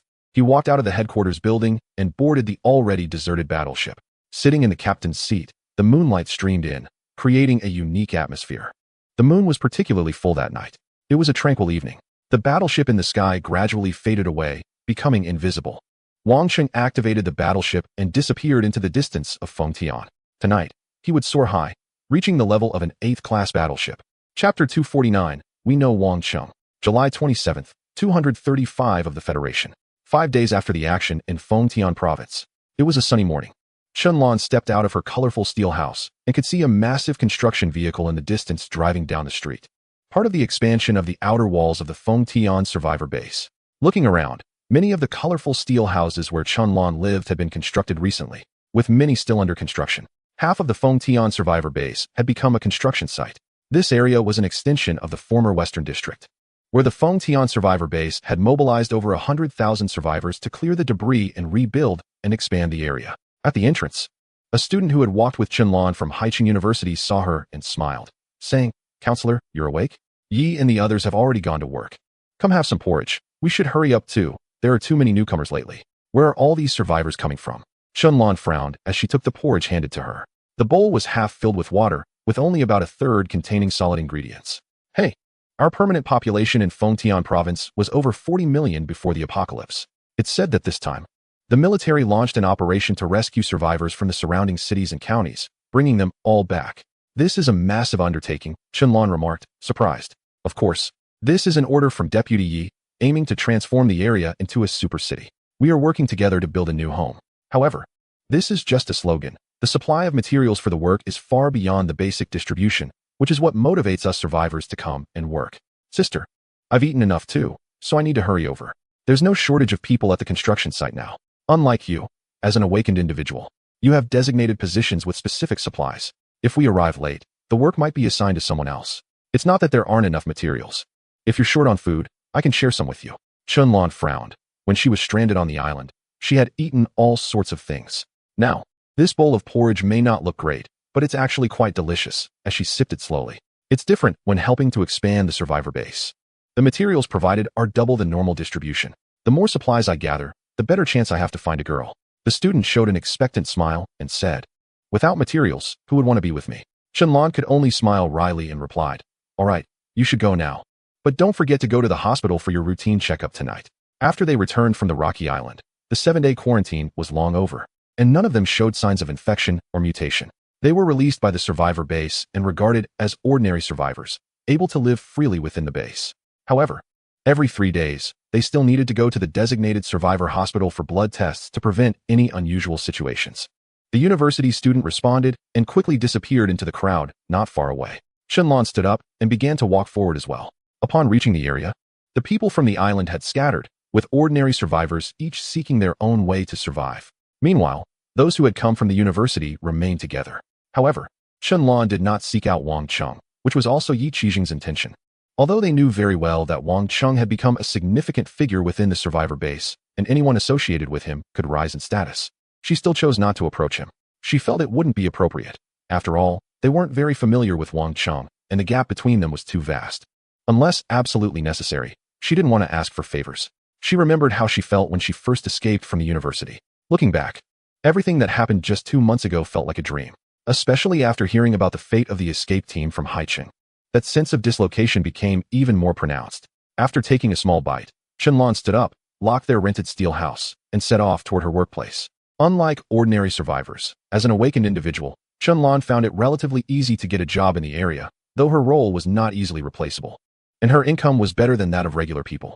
The situation in the Fengtian area is now widely known. Inside the Fengtian survivor base, not only are there a large number of new survivors pouring in, but also a significant amount of supplies has been transported back from other regions of Fengtian province.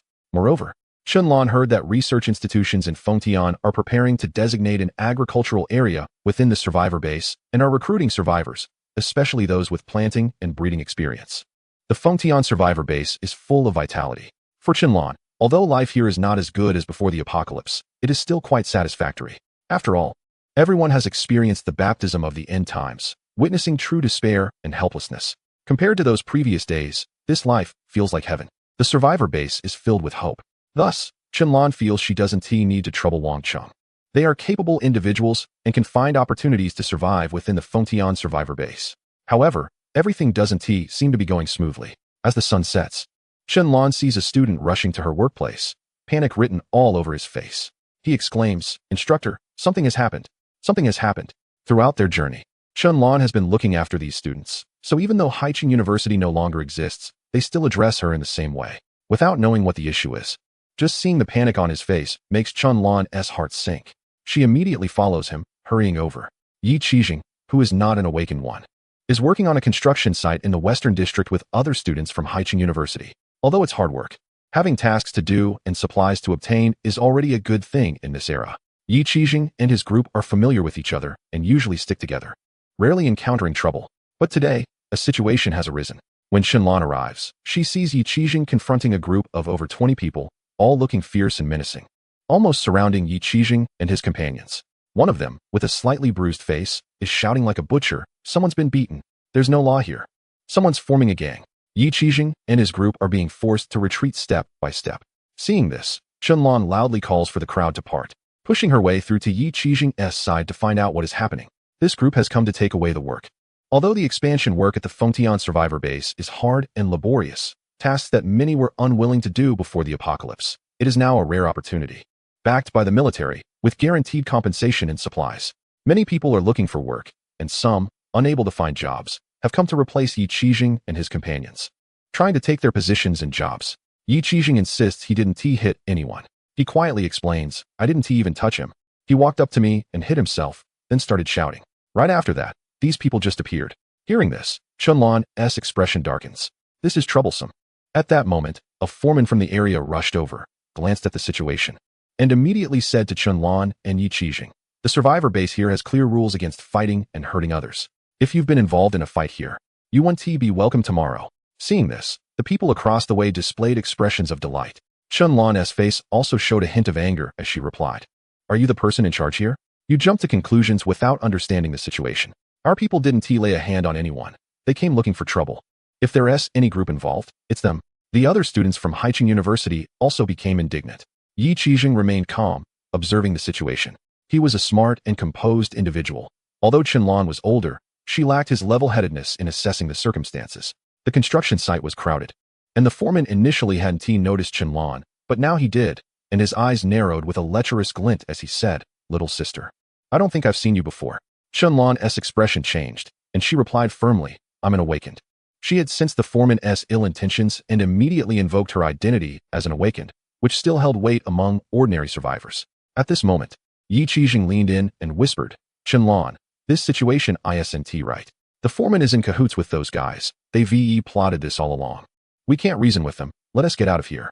Yi Qijing had clearly grasped the situation. However, the foreman was relentless. His greedy gaze roaming over Chunlan's figure as he stepped closer, smiling. "So what if you're an awakened? My cousin is a minor figure in a local conglomerate. You're just a level 2 awakened. What can you do? Beautiful lady, would you like to come with me? I can guarantee you a life of luxury."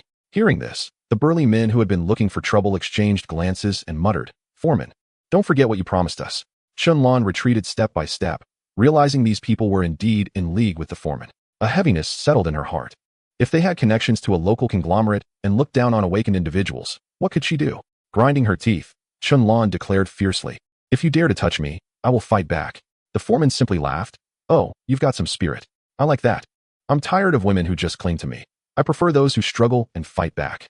He turned to the troublemakers and said, "What are you all standing around for? Help me take this little beauty back. I want to go back on my word." The troublemakers exchanged glances and moved forward. Surrounding her, a cold glint flashed in Chunlan's eyes. In this apocalyptic world, survival was paramount, but she was not the type to tolerate being mistreated. With them advancing, she was ready to fight back. One hand had already stealthily grasped a matchbox. Just then, Yi Qijing, standing beside her, suddenly spoke up loudly, "Don't move. We know Wang Cheng. Can you afford to mess with us?" His words were filled with confidence, and with the mention of Wang Cheng, a name well known in the survivor base, both the foreman and the troublemakers were taken aback, instinctively retreating, completely frightened. The formidable reputation of Wang Cheng in the survivor base was evident. Chapter 250. They are no longer in the area. The name Wang Cheng was already a household name in the survivor base.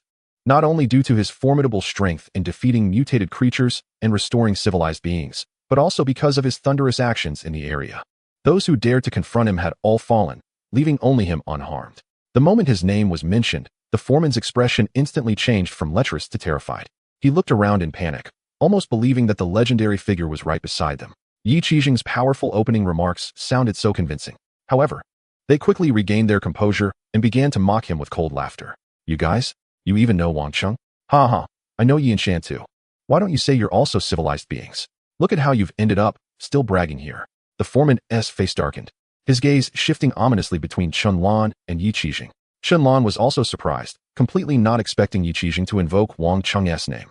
Yet, Yi Qijing understood the situation clearly. They probably couldn't leave now, and it wasn't just about losing a few jobs. Chunlan might end up in danger too.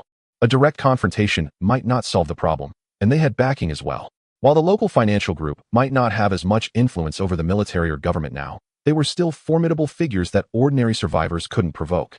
Under such circumstances, Yi Qijing concluded that only by bringing up Wang Cheng could they resolve today's issue without harming their own interests. He nodded at Chunlan, slightly raised his hand to signal her not to act impulsively, then stepped forward. Facing the cold laughter, mockery, and even hostile gazes, his expression remained calm as he said, "We met Wang Cheng when we were in Haicheng. Our relationship isn't that close, but I believe if we need Wang Cheng's help to solve some daily issues, that shouldn't be a problem. If you don't believe me, I can have someone from my side go find him, and you'll know whether what I'm saying is true or not." Although surrounded by so many people, Yi Qijing's expression didn't waver, and he spoke without the slightest hint of panic, presenting himself as if stating facts. The others, however, were even less convinced and began to shout.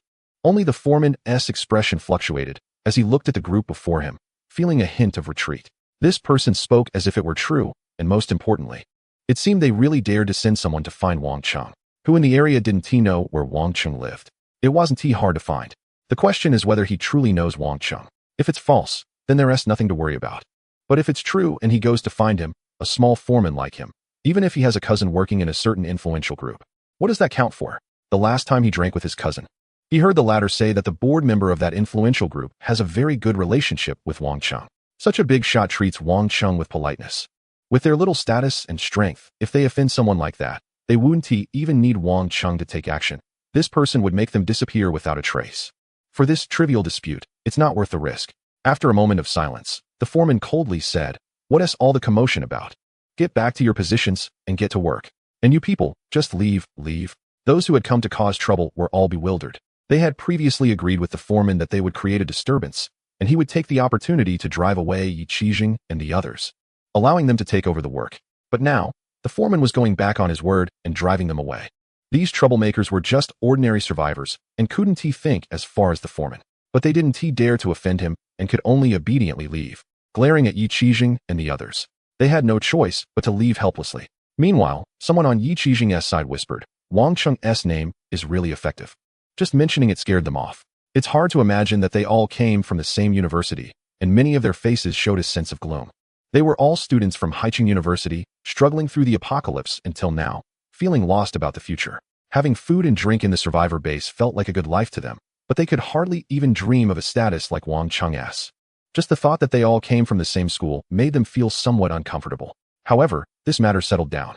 The foreman, out of caution, didn't dare to take risks and controlled those looking for trouble, so naturally, no one dared to create issues for Yi Qijing and his group anymore. On the way back, Yi Qijing suddenly said, "Tomorrow, I'll go look for him." Wang Chung mentioned before that now we're no longer isolated. We can go find him. Chunlan was a bit surprised. She turned to look at Yi Qijing and said, "Weren't you previously?" Chunlan had suggested that perhaps they could seek out Wang Chung, but Yi Qijing had refused at that time. Now he had changed his mind. Yi Qijing gave a wry smile. His earlier reluctance to seek out Wang Chung was indeed driven by his own selfish thoughts. He had always been the favored one, the focus at Haicheng University, but now he had fallen from grace while people like Wang Chung and Su Xinghai, who were also from the same university, were soaring high. It would be impossible for him to not feel something about that deep down. Thus, he resisted from the bottom of his heart. But now he lowered his head, looking at the dirt under his nails, and fell silent. Chunlan could actually guess what Yi Qijing was thinking. She just smiled gently and said, "I think you're overthinking it. Wang Chung and his team are quite decent people. As for others, I don't know them very well. But among the students I brought out, you are the most capable one. Throughout our journey from High City, there were many times when I had to rely on your judgment. There is no doubt that you are a capable person. You shouldn't just be doing the kind of labor anyone can do here. You should take on a bigger role. I believe this would be good for both you and the community. I support you." As for whether to seek out Wang Chung, Chunlan had always been indifferent. She was merely curious about Wang Chung, about how that student who once hid with them in the Pingsong marketplace transformed into a figure shaking the entire region. Beyond that, she had no particular feelings. Chunlan was a kind-hearted person who adapted to her circumstances. She would take a group of students with her out of duty during their escape, but didn't envy a better life. However, she respected the thoughts of others. Yi Qijing nodded. He knew he couldn't be at odds with himself. Otherwise, the only one affected would be him. That night, Yi Qijing tossed and turned, unable to sleep. Early the next morning, he set off from the colored steel house where he lived, feeling quite anxious as he headed to the East District. Wang Chung's residence was not a secret, but not everyone could enter the community where he lived. At the entrance, he was stopped by someone from Ma Tian's side. It was still Xiao Li doing this tough job. Upon hearing Yi Qijing's intention, Xiao Li's expression became a bit strange. After the previous experience with Chun Jigua, Xiao Li was not as straightforward as before. He quickly sent someone back to inquire and politely said, "I've sent someone to ask, but there might not be any results. Just wait and see." Yi Qijing was taken aback and just nodded. In a moment, someone really came out from inside. It was Yu Jisheng. He glanced at Xiao Li and pulled Yi Qijing aside, away from Xiao Li and his men, and said to Yi Qijing, "Wang Chung has instructed me about your situation. If you come to see him, I should try to accommodate your requests. Are you facing any difficulties?" Yi Qijing's purpose in coming was not to ask for supplies. He wanted an opportunity, a chance to stand out in the survivor base. Therefore, facing Yu Jisheng's question, Yi Qijing was somewhat at a loss for words. After a moment of silence, he simply said, "Can I see Wang Chung?" Yu Jisheng showed a troubled expression. Yi Qijing continued, "It's okay. I can wait. Whenever Wang Chung has time, I can wait. I can come back later. Or I can meet Su Xinghai or Zhang Chao. They both know me, and I believe they would be willing to see me as well. I appreciate your help." Seeing Yi Qijing's insistence, Yu Jisheng turned to glance at Xiao Li and the others. Yi Qijing noticed this and showed a hint of confusion and contemplation. At this moment, Yu Jisheng said, Let's put it this way, you won't see Wang Cheng now. He has gone out, and Su Xinghai, Zhang Chao, and the others followed him. It seems that Yi Qijing was momentarily stunned before fully realizing that Wang Cheng and the others were no longer in the area. As a significant figure in the survivor base, Wang Cheng's every move was usually monitored, yet his disappearance had not stirred any rumors outside. What could they be doing? Chapter 51, Encounter Battle Date, July 28th, Year 235 of the Federation. Location, Kyoto. This is the capital of the Huaxiao region of the Federation, adjacent to the Fengtian province, and one of the largest super cities in the Huaxiao region.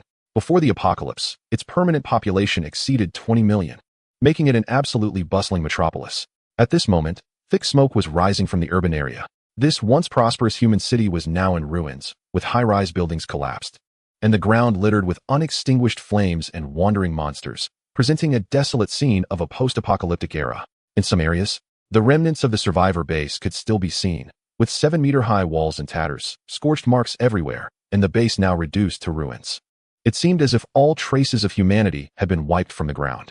From the remaining evidence, the area of the Kyoto survivor base appeared to be even larger than that of the Fengtian survivor base.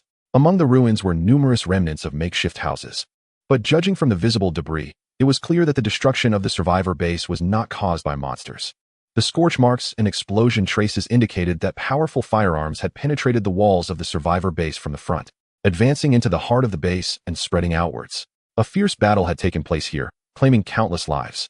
Among the ruins and corners of the survivor base, there were even charred human bodies frozen in place, now merged with the surrounding scorched city, displaying a horrifying spectacle of death. The humans and attackers seemed to have vanished, leaving only some grotesque mutated creatures feasting on the remains of human corpses among the ruins. As the view pulled back, high above, deep within the abandoned urban area of Kyoto, a squadron of armed helicopters was flying between the buildings, seemingly on a rescue mission, moving swiftly through the air with a large number of rescued survivors on board.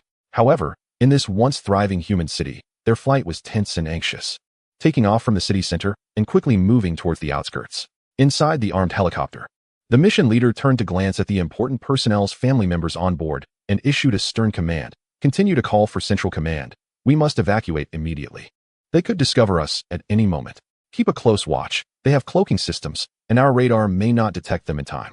The helicopters soared through the sky, navigating the remnants of the former high-rise buildings, attempting to use them to conceal their presence. It seemed they were afraid of something, wary of being discovered. Suddenly, from behind the tall buildings ahead, a strange cry echoed. The pilots of the armed helicopters exchanged startled glances, and the fire control system quickly locked onto the target. However, what appeared was merely a two-headed monster bird, shrieking as it flew from a distance, nearly colliding with the group of armed helicopters. But it, too, was frightened and did not initiate an attack. Instead, it screamed and flew away. The pilots of the helicopters let out a long sigh of relief, feeling somewhat reassured. Yet everyone understood that as long as they had not left the city limits, they were not truly safe. Soon, they would be exiting this high-rise area, and their situation would become even more perilous. They changed formation in the sky, the fleet of armed helicopters gliding smoothly across the vast expanse. The tall buildings on either side had lost their former luster, showing scarred and burnt marks. The glass that once sparkled in the sunlight was now shattered, and as they passed by, one could even see the interiors of the offices, which were in complete disarray. Only a few monsters still lurked in the depths of the high-rises. Upon hearing the sounds of the helicopters, they screeched and lunged outward, only to miss their footing and fall from the building, splattering into a mess below. Yet, there were no humans to be found anywhere. This city seemed to have become an island for humanity, a paradise for monsters. The armed helicopters were gradually descending. They were exiting this tall building area and had to lower their altitude, attempting to use the buildings for cover. 5 armed helicopters shifted formation in the sky, with 4 on the outside and the one carrying the rescued personnel positioned at the center of the formation. Their speed increased as they moved towards the outskirts of the city. We have exited the interference zone and re-established contact with the command center. Our return destination has been changed to the military base number 6 in the city, the pilot reported. The direction of the helicopter fleet adjusted slowly in the air. Their rotor sounds drowned out by the frequent noise throughout the city. They flew over the thick smoke rising from the urban area, maintaining a precise formation, showcasing the exceptional skills of the pilots. As they left the high-rise area, it seemed they had exited a strong signal interference zone, and communication was restored. Commands from their control center continuously flowed in, guiding their navigation. Outside the city, a disguised ground unit was also approaching, led by a burly middle-aged man. The ground commander of this operation, Zhang Yongxi, the leader of the 3rd Regiment of the 136th Division. He and his troops were nearing the direction of the city, ready to assist the aerial formation exiting from above. Using observation equipment, he could even see the silhouettes of the armed helicopters from a distance. Everything seemed to be going smoothly. Perhaps they were a bit too tense.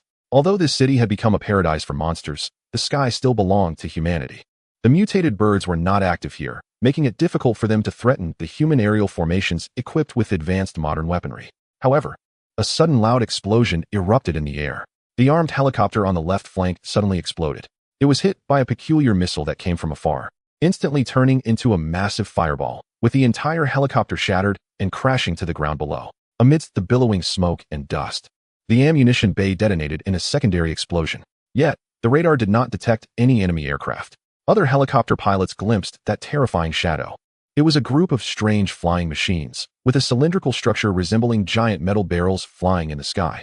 However, they moved at incredible speed, with flames spewing from the rear as they approached rapidly, unleashing a barrage of peculiar missiles that tore through the air, finishing off the remaining 4 armed helicopters. Aerial combat erupted in an instant.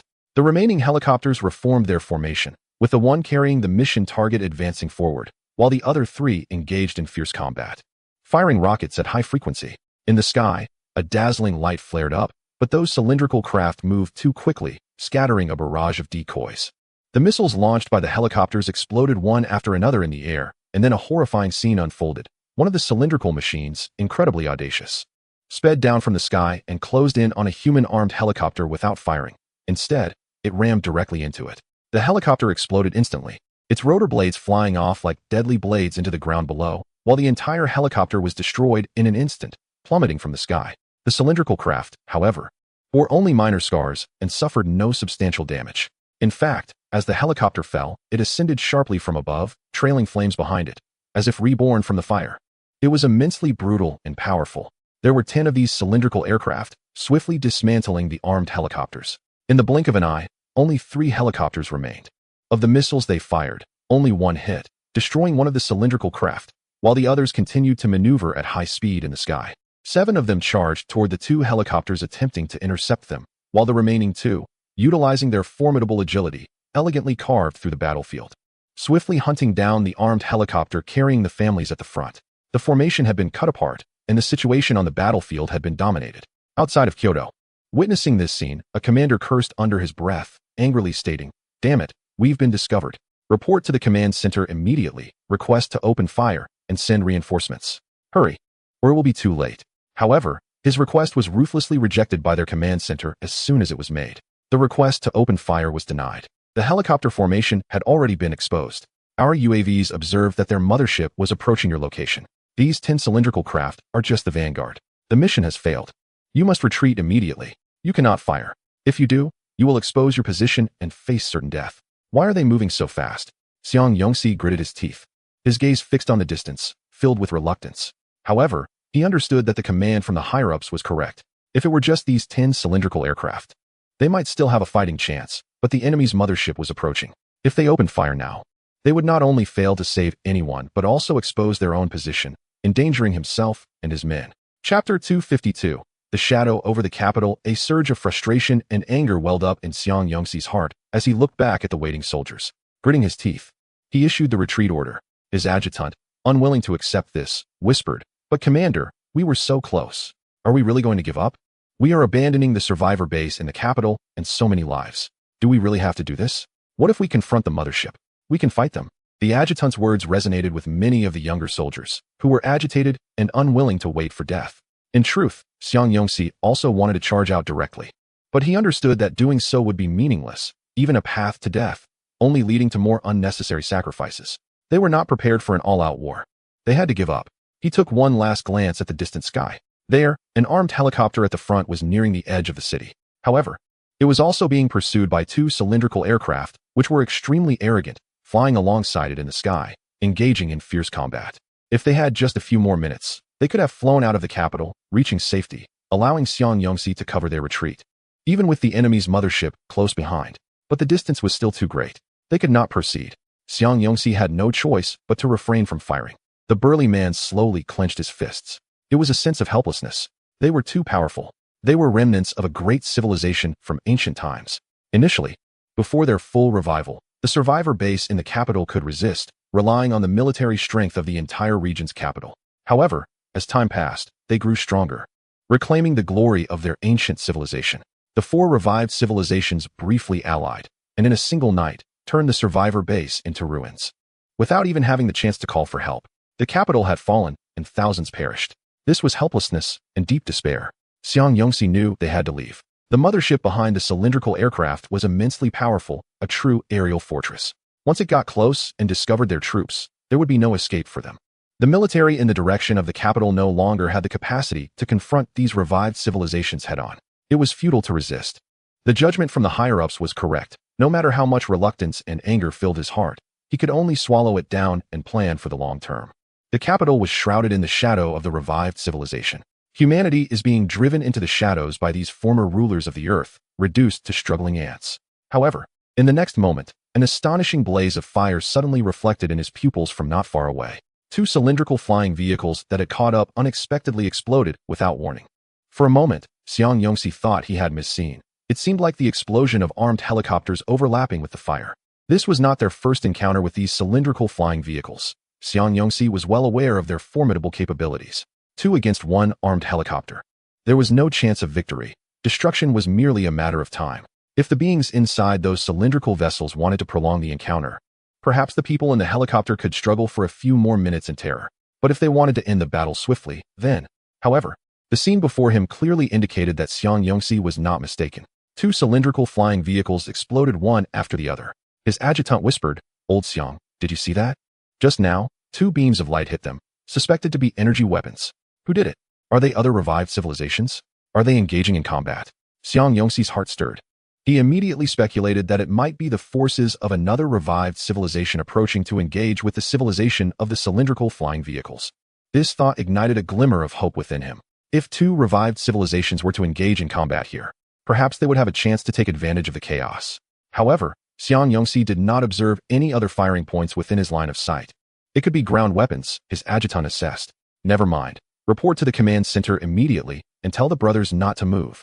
A mixture of anticipation and seriousness appeared in Xiang Yongxi's gaze as he promptly ordered his troops to return to concealed positions and wait for the right moment. At the same time, he dispatched 2 reconnaissance teams to find out where the attack was coming from. But the results were disappointing.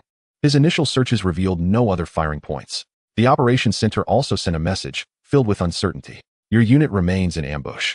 We also have not identified any firing targets. Unknown targets are still firing. They are still firing. Xiang Yongxi immediately raised his head and saw faint arcs of light sweeping across the sky. Terrifying energy strikes piercing through from the shadows beyond. One after another. They struck true, without exception. With every round of fire, 2 cylindrical flying vehicles were pierced mid-air. Their armor was incredibly tough, capable of withstanding impacts from human helicopters without a scratch. Just appearing in the sky, during the first round of combat, they flaunted their advantage arrogantly. In a normal aerial dogfight, who would use their own vehicles to ram into others? Yet now, under the terrifying energy weapon strikes, their cylindrical structures, with heavy outer armor, were pierced as if made of paper in an instant, the brilliance flashing momentarily, followed by catastrophic explosions. Precision annihilation. The remaining cylindrical aircraft seemed to sense the impending attack, displaying a posture of imminent danger as they ascended rapidly and began to tighten their formation, disregarding even the 3 armed helicopters that had yet to be shot down. However, this still could not prevent their doom. Energy beams flashed through the air with incredible precision, and even though they moved at high speeds and desperately tried to evade the strikes, it was all in vain. They watched helplessly as their companions fell one after another, followed closely by themselves. Terrifying explosions echoed frequently in the air. The situation on the aerial battlefield reversed in an instant, with 10 cylindrical aircraft transforming into 10 bursts of fireworks high in the sky. The military personnel and survivors among the armed helicopters were stunned. They had no idea what was happening. The helicopter pilots even thought it was their own forces that had opened fire, fearfully relaying messages to the command center. Please, reinforcements. Do not fire, do not expose yourselves. This is just the vanguard. Their mothership is right behind, flying over the buildings. They were well aware of how terrifying the mothership of the cylindrical aircraft civilization was. Their 3 helicopters were not going to make it, and their mission was doomed to fail. This was a foregone conclusion. However, there was no need to sacrifice their brother units here. What they did not know was that the command center overseeing the operation, led by Xiang Yongxi, was equally bewildered. They had just scanned the surrounding area, but found no indication of who had fired. There were no fighter jets in the sky, and no other fire points on the ground. Although the direction of the attack had been confirmed, it was just ordinary sky in that direction, with no indication of where the strike had come from or how far away it was, let alone who had fired. The current situation was that the attack had destroyed 10 cylindrical aircraft without targeting humans. Who could it be? Just then, a heavy humming sound came from the distance. Not far away, in the area where the armed helicopters had just flown past, a building known as Kyoto Tower, already leaning and over 50 meters tall, suddenly collapsed with a thunderous roar, sending dust and debris billowing into the air.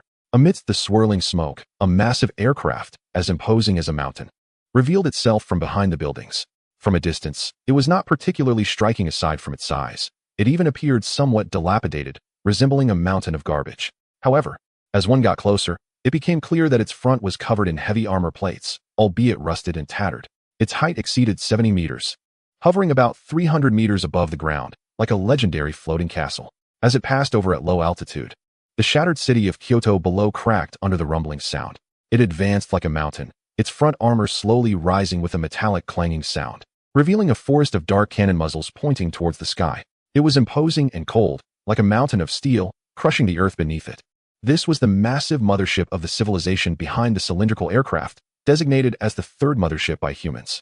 It patrolled the land, gliding over the ruins of Kyoto, while countless mutated creatures trembled in the immense shadow it cast.